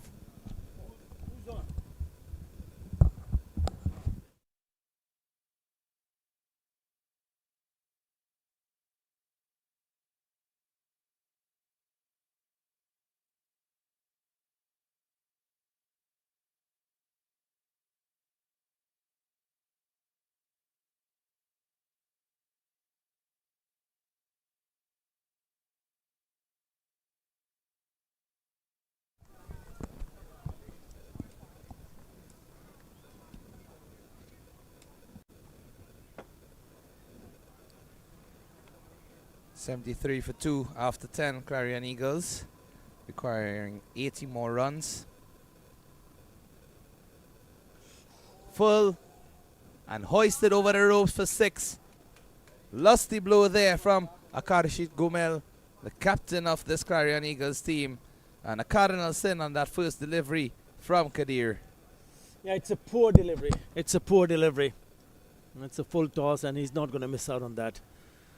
Akarshit Gomel has been batting for a while, and he hits it away for the maximum. He needs to get going. 47 of 28. It's turning out to be a really good innings from the skipper, leading from the front. That's a better delivery from Kadir. Up in the air. Fielder coming around for the catch, but it drops just short of him.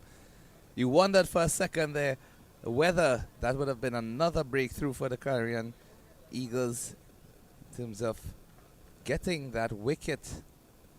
Oh, he would have been in trouble. He didn't strike it nicely. Remember the one before that went all the way for a 6. Yeah, it was not there, but it still went through the shot, and he's lucky that it's fallen no man's land. It is going up with some more flight there, Kadir. First delivery was flighted a bit too much as there was a full toss, but that's the right length he'll be looking to bowl. And quicker through the air this time. That's cramping Mohsin for space. We know what potential he has with the bat. Oh yes, last match, the semi-final, he smashed his way to a very quick fire 48 of just 20. And again, quick and flatter through the air. You've seen the difference in the approach from Kadir to the two batsmen.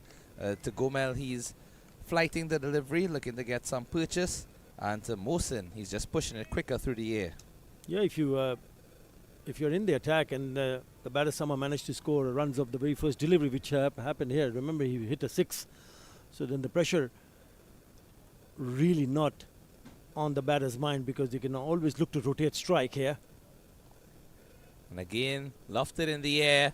Fielder coming around, and that's an excellent attempt at preventing. Well, in fact, he did stop the 6, and it goes for 4. So an excellent fielding attempt in the end. Well, he's taken on Osman Kader. Looked at pretty decent shot, but in the end, so close yet so far for the fielder. He did manage to get hand to the ball. Yes, as you rightly pointed out, Keshav, he certainly stopped that 6, otherwise it would have gone. And it pulls it back, but unfortunately the ball just rolls over the boundary ropes. It's turning out to be a good over for the Eagles. And again, flighted, played alongside the carpet this time for a single. But what an important over there for the Clarion Eagles.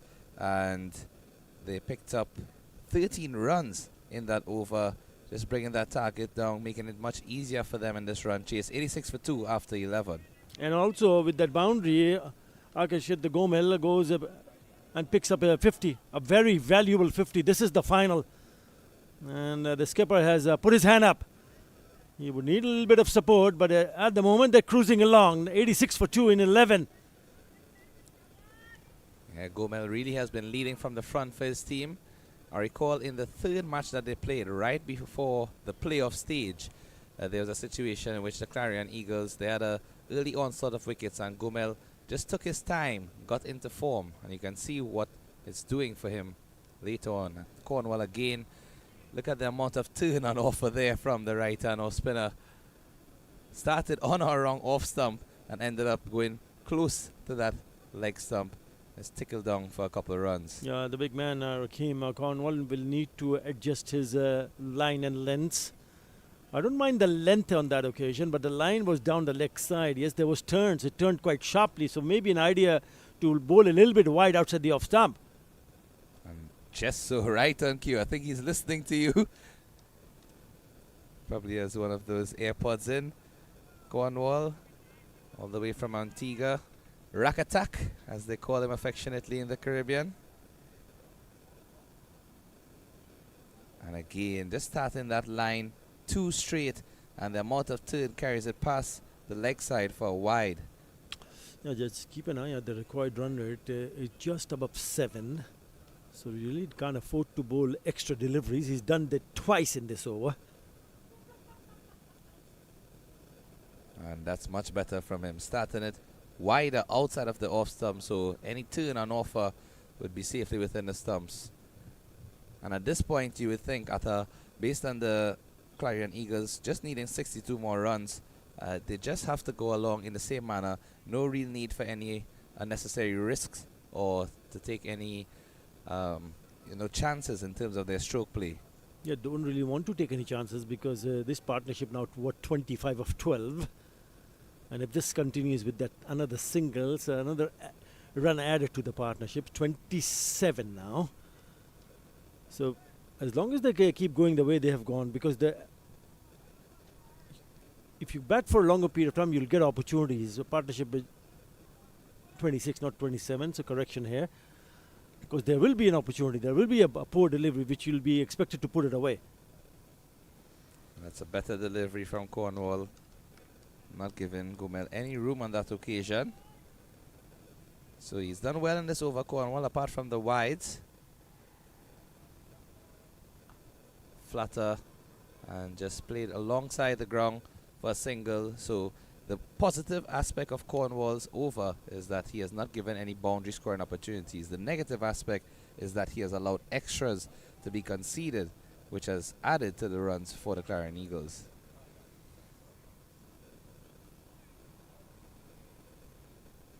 Another dot delivery to complete the 12th over, 93 for 2. Clarion Eagles requiring 60 at this stage. Yeah, it's about how Kingsmen would need to increase that required run rate. And that's how you can create a bit of a pressure. But at the moment, 8 wickets in hand, well set skipper came on to open the innings, is well set on 55 of 35. Yeah, Mohammad Mohsin also know what he did in the last match. So this is the pair. And if they can break this partnership and try to get a new batter in, maybe there will be a bit of a pressure. But at the moment, as I said earlier, not a big total to chase. You can only go on to defend this 152 that they made by picking up wickets. They've only managed to pick up 2 so far. And you just wonder if they might want to try something a bit different, maybe a bit more of an attacking feel. Just keep the batsmen thinking. Yeah, it's just been too easy, isn't it? No real pressure. Maybe have one of the fielders that long on and long off to come inside the circle and see whether the batter takes the bait to go over the top. It's a change of ends as well from Waqas Maqsood back into the attack. 9 runs conceded in his first over. And normally 9 runs in a T20 game you would consider to be a fair economy. But given the way that Maqsood has bowled in this tournament, that's considered expensive by his nature. He really hasn't given anything away at all. Been one of the leading bowlers, getting wickets and being very, very economical. Short and pulled away into the leg side for a single. Mohsin just oozes with confidence. Every stroke he plays, I'm sure it reminds you of yourself back in the day. It is important to understand the role that is needed for his team, because it's the skipper Gomel who's been striking it nicely. So it's a good mix, because Mohammad Mohsin is dealing in singles, 9 of 8. So he hasn't played dot deliveries. He's managed to pick up runs on each and every delivery that he has faced. And flicked down the leg side, but there is protection at that deep backward square boundary. And rightfully, as you said, the maturity of Mohsin is definitely on display. All of his previous innings, he has been explosive from the start. His strike rate, in fact, is around that 260 mark. Previously, in the 3 innings that he played, he scored 250s, and the last innings he was not out on around 48. Just goes to show you his aggressive nature with the bat, but right now acknowledging that Gomel is in fact striking quicker than usual, and he's just rotating the strike. Which is absolutely fine. And also the fact that the last time when he went in to smash those 48 in quick time, they were setting up a total. So there's a big difference. When you're setting up a total, you bat a little bit more freely. But when you're chasing a total, the mindset changes, because they knowing that, yes, I've gone in and played few deliveries, I need to carry on and cash in. So you're a little bit more circumspect, you're a little bit more watchful. So it can make a big difference while setting up a total and chasing one. And this one is flicked finer of that fielder, deep square leg, gets another boundary added to the team score and to his personal total. Akarishit Gomel, the captain, leading from the front, badly lined from Maksud. I think that first over just threw him off his line and leg. We really haven't seen anything of that sort from Maksud for the entirety of this tournament, and straying in this over on a couple occasions down the leg side. Just look at how quickly he rotated his body, and very risky as well with the shot. Excellent from Gomel. Yeah, that's what I mean. It releases the pressure because they're dealing in singles, and all of a sudden they find a boundary delivery and dealt with it nicely. 100 on the board, 101 for 2. Outside the off stump, hoisted all the way down to long off, and it goes just past the boundary rope. 6 runs again. Gomel is on fire here. Top shot to finish the over. It was in the slot, and he went after it. Lovely bit of batting. This is from a skipper, Akashit Gomez, and a big over comes to an end. Eagles, 107 for 2 after 13. How many runs? 9. He had 9 in the first over, right? So 23. So 9, so 15, 14. Yeah, 14 runs in that over. Just makes life a little bit more easier for Clarion Eagles United. Not chasing a big total. They now require 46 from 7 overs. And for the very first time, the required run rate has come below 7 runs in an over. Yeah, just getting pedestrian-like for the Eagles at this stage. As Cornwall resumes in his third over. That's the exact line and length he want to be bowling to Mohsin. Is angling on or around that middle and off stump line and turning away from the left-handed batsman. Looped in the air, and Mohsin comes down the wicket. Doesn't get a proper connection. Fielder gathers but does not collect it. And it's a drop catch. Anwar Ali, is it? And you can see Cornwall just with a wry smile on his face. This might just hurt them because they're looking to break this partnership. 42 of 24, relatively easy chance. I thought at one stage it was the bowler himself, Raheem Gomer, going for the catch. But in the end, they make a mess of it. Yeah, Cornwall unable to turn around quickly enough to get there for that return catch. And you just wonder if that was the moment that Kingsmen needed to turn this game on its head. Really would have been an excellent breakthrough at this stage, especially for a batsman of Mohsin's stature. Yeah, important. I told them this might just hurt them badly. Full on the leg side, swept nicely, but just a single.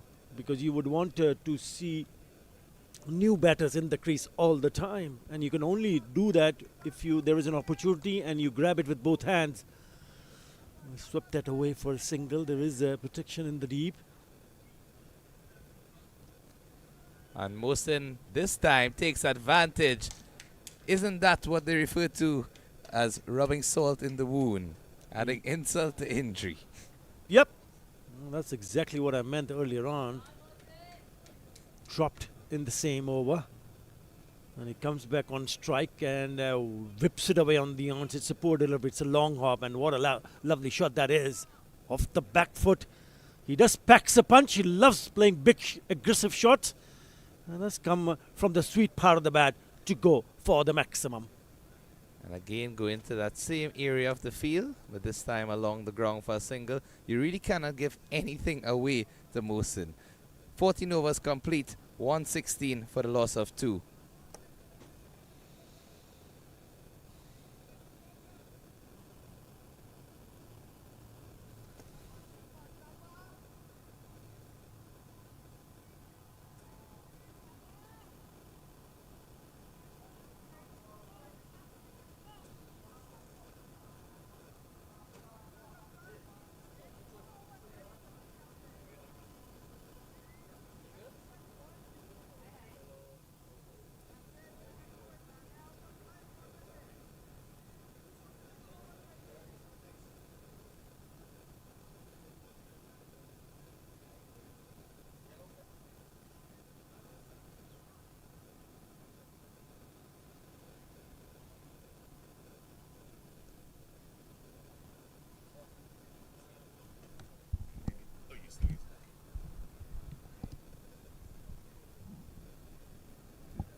So Mohamed Ilyas is back into the attack after that expensive over from Maksud from the same end. Starts off the furthest length delivery. Mohsin again just rotating the strike. Started off going at a wrong around a ball. Now he's up to 19 from 14. Reflective of his usual strike rate. Now, how do Kingsmen get back into this game? That's what I'm thinking as a skipper. What they know that they need a couple of things. First and foremost, the wickets. And if you don't get wickets, then how do you manage to dry up the runs and stop the batters from getting those boundaries?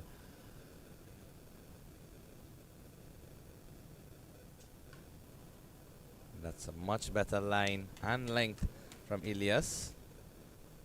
And also the fact that I haven't seen the bowlers trying to attempt to bowl a Yorker, which can turn out to be a wicket-taking delivery.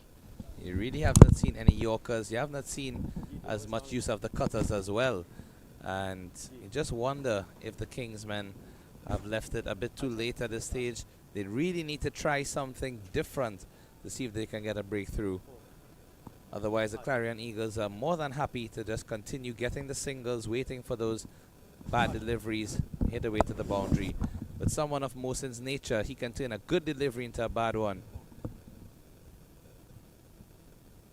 Backing away on that occasion, and the bowler follows him, but still too wide past the leg side. And umpire Brian Kane signals.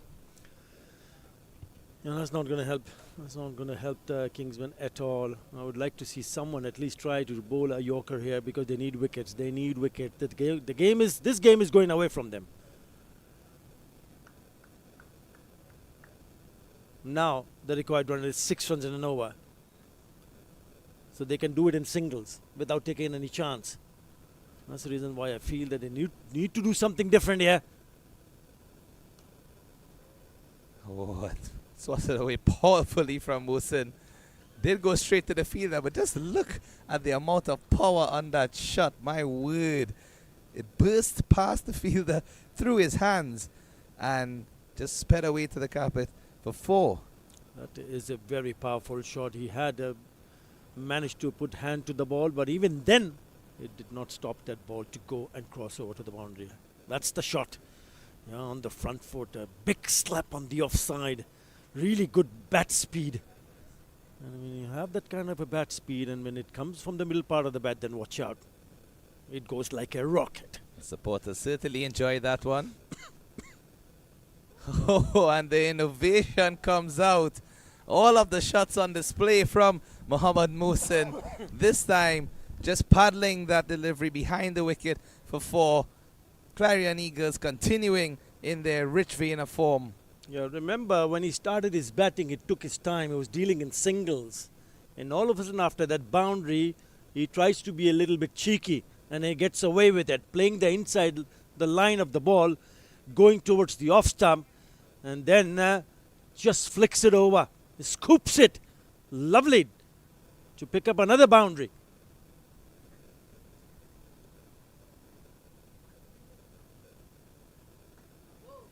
And cut away in the offside. Through the gap. It's excellent placement from Mohsin. 3 consecutive 4s. At this stage, it definitely seems as if Clarion Eagles are going to take the victory home. Well, it looks like that they're in a bit of a hurry, isn't it? We've got so much time. It's only the 15th over. And they've got really close. They only require 22 from 5.1 over. Another cracking shot. Not a great delivery, I must admit. Is wide, short, and gets the treatment. And that's a better length delivery. You were asking for a Yorker, and finally we have seen it implemented from Ilyas. Unfortunately, not the right line, and the batsman still able to get a single.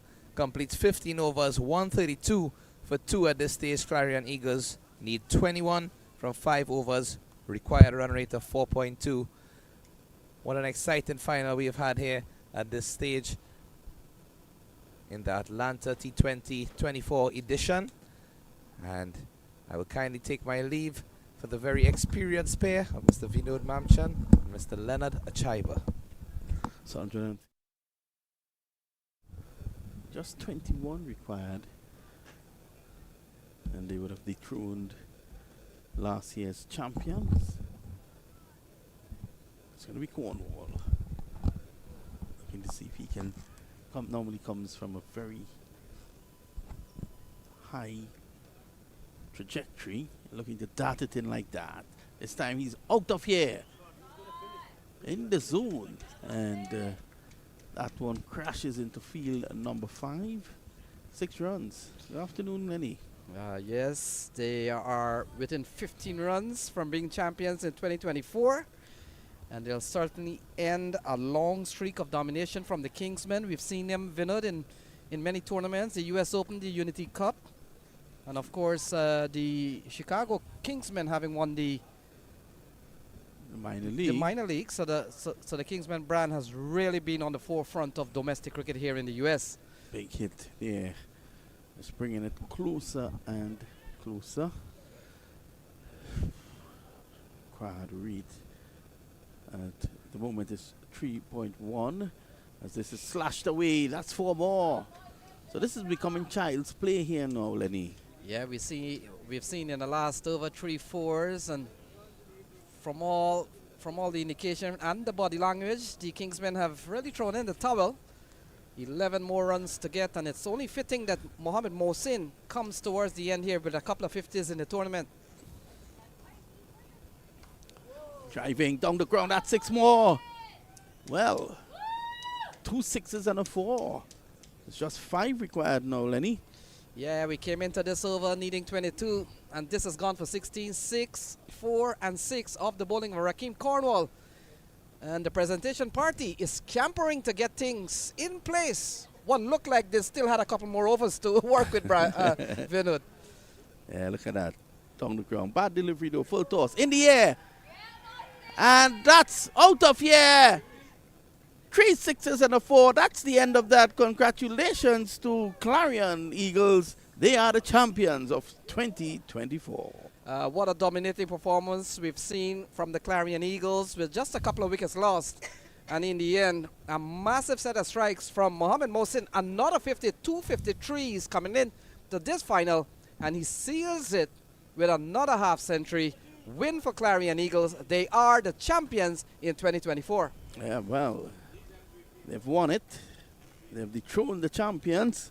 Congratulations to them. And of course, Mohamed Mohsin has had a fantastic series. Amir Siddiq goes out there to congratulate the champions. And one must say that Clarion did play wonderful cricket. Rosni Chasmawala couldn't contain her excitement at the winning hit. Yes, Vinod, and what a win here for the Clarion Eagles. We talked about some of the favorites in the tournament, and in that conversation, the Clarion Eagles name will come up, but it'll probably come up when you talked about the other big team, the Kingsmen X, the Kingsmen United, the Knight Riders United, and then, of course, in that conversation, maybe the 4th, 5th team, you'll talk about Clarion Eagles. But they'll defied all odds, and they've really taken out one of the biggest teams in the tournament or across America for the last 4 or 5 years. They've beaten the Kingsmen, and they've beaten them handsomely. Yeah, easy victory. And congratulations to them. As you can see, the players greeting each other. But I think in a tournament like this, whilst Clarion may be the champions, I think cricket has won after this fantastic last week we've had here in Atlanta. Yes, Vinod, and you look at Mohamed Mohsin, he could put his hands up and be a prime candidate for the MVP of the tournament. It will be hard to beat his string of performances coming in all through the tournament. And look what he's done in the final. We talked about coming in. When you and I begin our session here, we thought we had at least 3 overs of cricket left. It took 6 balls. Yeah, just an over. We thought that, you know, Rakeem Cornwall might have been able to bowl a tight over, probably pick a wicket, and look to just push it back a little. Well, he will not forget that over in a hurry. 3 6s and a 4. It was finished after only 4 deliveries. So you're not missing any of the action, as we are going to just take a short break. Yep. When we come back, we should be across at the presentation ceremony.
Evening, ladies and gentlemen, and thank you for being here. Thank you and welcome to the post-match ceremony. We've had, I think, a wonderful ceremony, and so at the pre-tournament banquet, we had a lot of thanks that we gave, so we won't necessarily go through all of them, but I want to acknowledge every volunteer, every person who did what they could to make this tournament a success. So thank all of you very much for everything that you've done for this tournament. Now, we are honored to have in our presence today a man who is visiting because he's part of the Nepali national team. He's also coached the Rajasthan Royals, Afghanistan, Cricket Canada, and we'll invite him up to say a few words. Please welcome Monty Desai.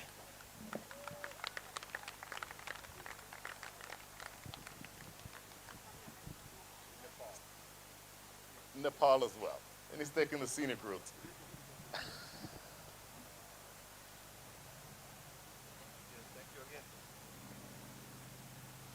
Hi. How are you, sir? A few words, if you don't mind. Sure. As long as my few words make sense. So, yeah. So, well, you just introduced me that I visited here. This is kind of home for me for a while now. My first introduction to Atlanta City was in 2006 when I moved here for good with my family. But to fast track it to now, I'm back here and living with my daughters.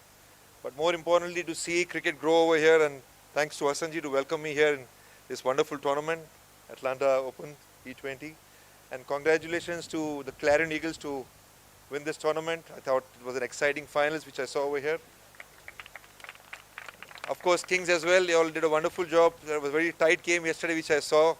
A low scoring game but an interesting game against Atlanta Fires. But overall, just to see cricket grow, I think very happy to see that. And we all love this game. Somewhere we started this game as a child just to enjoy, and unconditional love is what I feel is very powerful for the game. And to see that over here with this wonderful ground, which is Paramveer cricket ground over here. I know Jayesh as well and Asanji for a while now. So overall, very happy to be here and wonderful tournament. Thank you so much. Thank you very much, Mr. Desai. Pleasure to have you.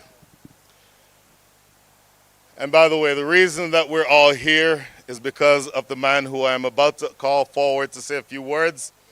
Excellent, excellent tournament. We were talking earlier about the fact that this tournament stands out among many as the premier tournament in the country. And for that, we can thank Hassan Tariq. Come on forward, please. Thank you, Brian. Thank you, Coach Desai, for coming on our award ceremony day. So my speech is going to be short and lots of thanking, because without the people's help, I couldn't have done this by myself. So I'll start thanking my staff, my management, the match managers, Babu, Rahat, Ramzi, Santa, our team manager Halim Bhai, Abid Bhai is here, Mamun Bhai been helping. So if I miss anybody's name, I am sorry. But Gustavo and the team, they've been the rock of this tournament. If you run out of water, ice, or the signs, anything falls, a top-level service. I appreciate you guys. The field owner, George Bhai and Bhabi, thank you for letting us host this tournament every year in your beautiful ground. The ground staff, thank you guys. Umpires, excellent job. Photographer Robin, he's always behind the picture. I don't think he has any of his own picture. He's always taking pictures. The beautiful commentators. Attar Bhai came all the way from Bangladesh. Sheikh Rahman, our state senator here, Honorable Sheikh Rahman, thank you for coming. My family, my kids, my sister's aunt, my mom is here, my beautiful wife. Anybody else? If I missed, I'm sorry. But I want to thank all the team owners. Thanks for believing in us. Thanks for putting your money, investing in Atlanta Open. I hope we live up to your expectation with the standard that we put up. Our goal is to improve the tournament each year as much as possible. So we are open to any feedback, and let us know how was your experience was. After that, I was just going to pass that back to Brian and let him conduct the prize ceremony. Thank you. Thank you so much, Hassan. So we've had a wonderful final today, but we don't get to the final without first getting through the semis. And so we want to acknowledge the performances of two people who helped their teams get to the finals. First, in the first semi final yesterday, the player of the match, 3.4 overs, if you can believe this, 4 for 2. Wakas Maksud.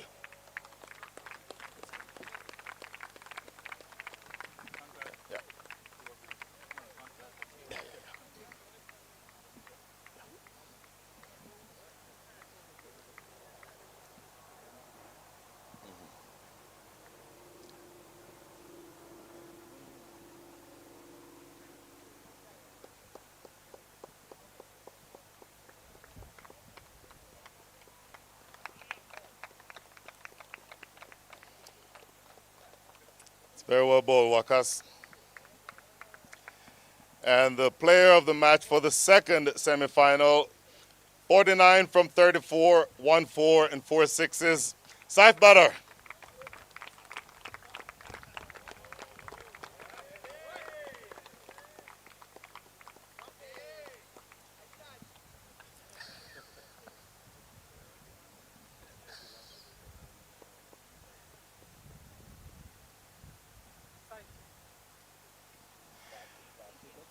Well done, Saif. And so we move on to the tournament awards, where we will acknowledge the individual performances for each one of these positions. The best keeper, 8 dismissals, Rajdeep Darbar. And Rajdeep is not here, so we will have Halim, who's going to accept that on his behalf.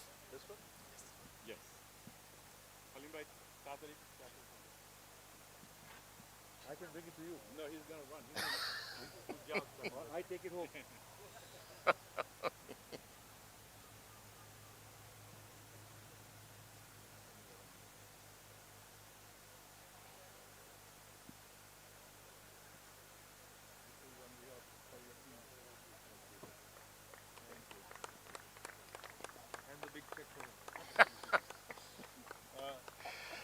Thank you, sir. For the Best Batsman Award, you saw him score a scintillating century earlier in the tournament, Shehan Jayasuriya. And I believe he is not here.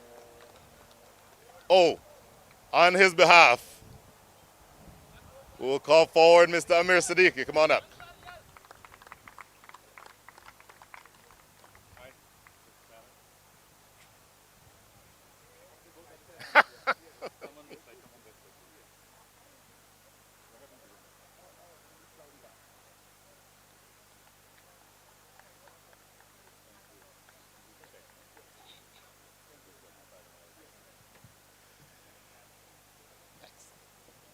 And these next two awards, probably not surprising that these men are in the team that they're in.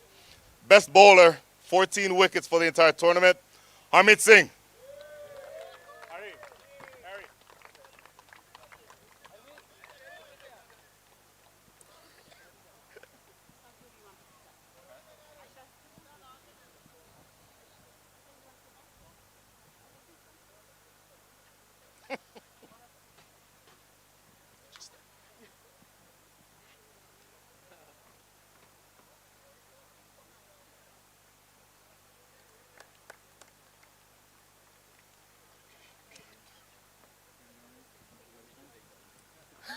Well done, Harmeet. Oh yeah, the main thing. Don't take that out. And the player of the tournament, and you saw why this afternoon, 214 runs, 11 wickets, and 3 catches, Mohamed Mohsin.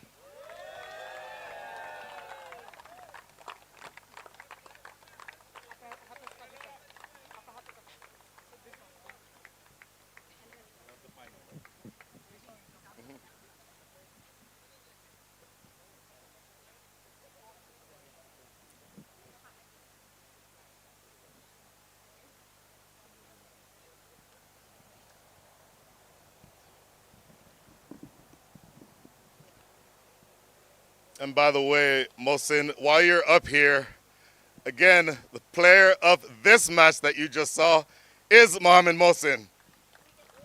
Yeah.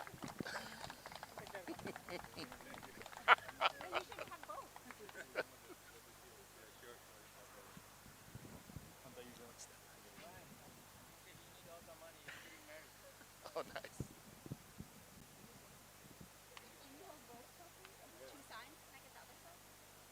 Yeah, give that old one back.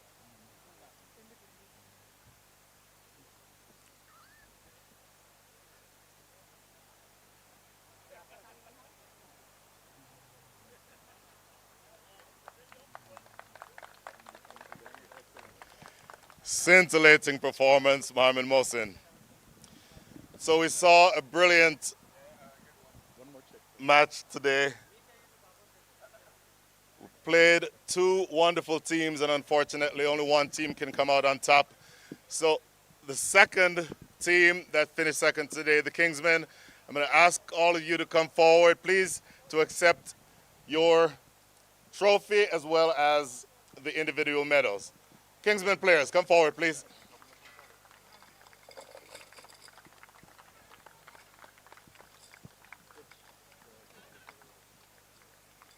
In fact, I'm going to ask the captain, Hamad Azam, to come forward first and then call your players individually.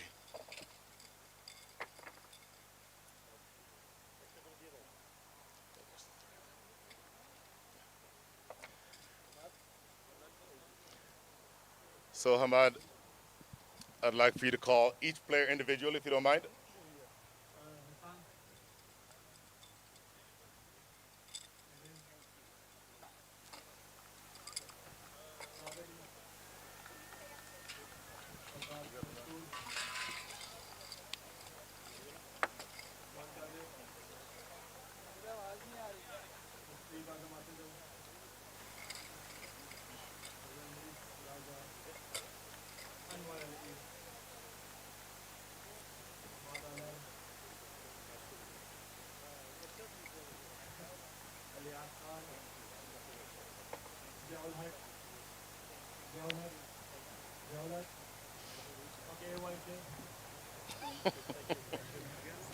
And yours.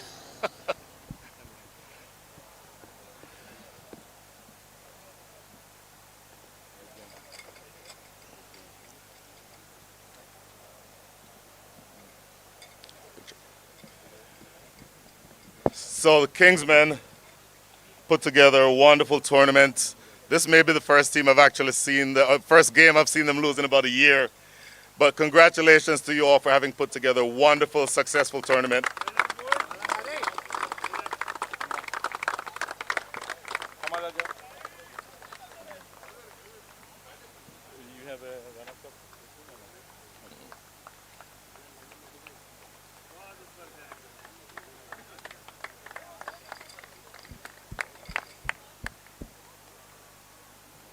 Very well done, gentlemen.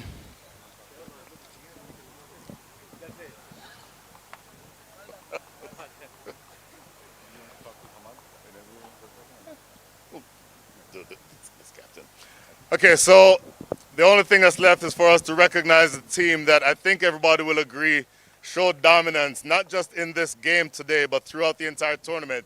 So congratulations to the Clarion Eagles. I am going to invite the captain, Akashi Gomel, to come forward, please.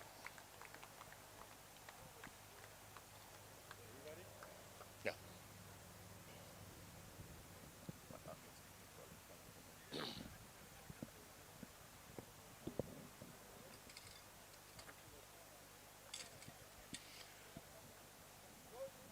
So before you call your players up, Akashi, just a couple of words about the tournament itself, your thoughts about how you did and how your team did. Thank you so much. To begin with, I would like to thank every single person who has contributed in this successful tournament, right from the managing committee, curators, scorers, umpires, organizers, commentators, especially you, all the cameramen. I mean, everyone, every single one. I mean, without their effort and contribution, I mean, it's very difficult to hold such a top level tournament. And all the teams, all the players who came here, who turned up, you know, it was really amazing to see everyone contributing so much without any complaint, to be very honest. That was really amazing. Yeah. Fantastic. So I'll ask you now to call your individual players so that they can get their medals.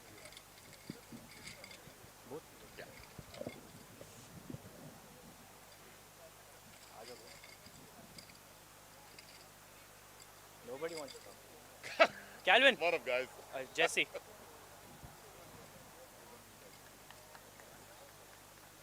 Harold, Calvin.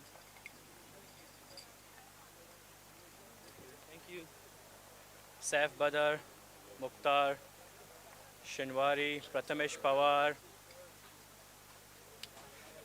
Dilpreet, Karmi, Wahid, the main man, Mohsin, Sujit Nayak, and last but not the least, Harmit Singh.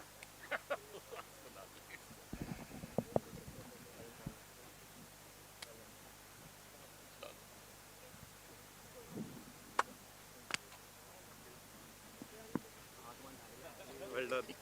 Well done.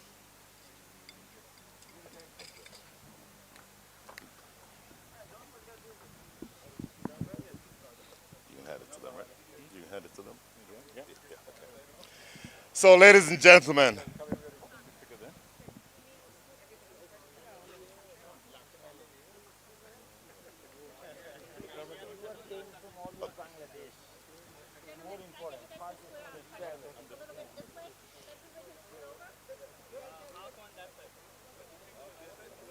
it's good.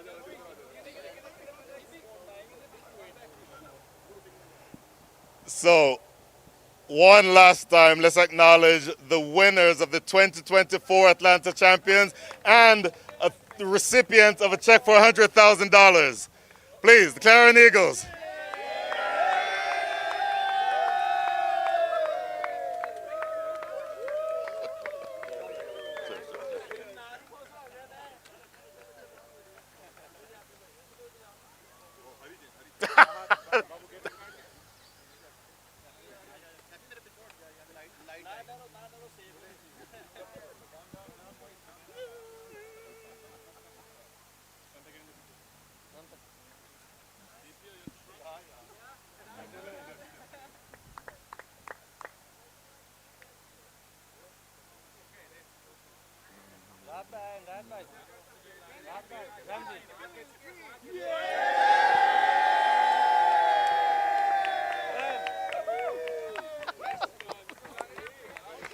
Very well done.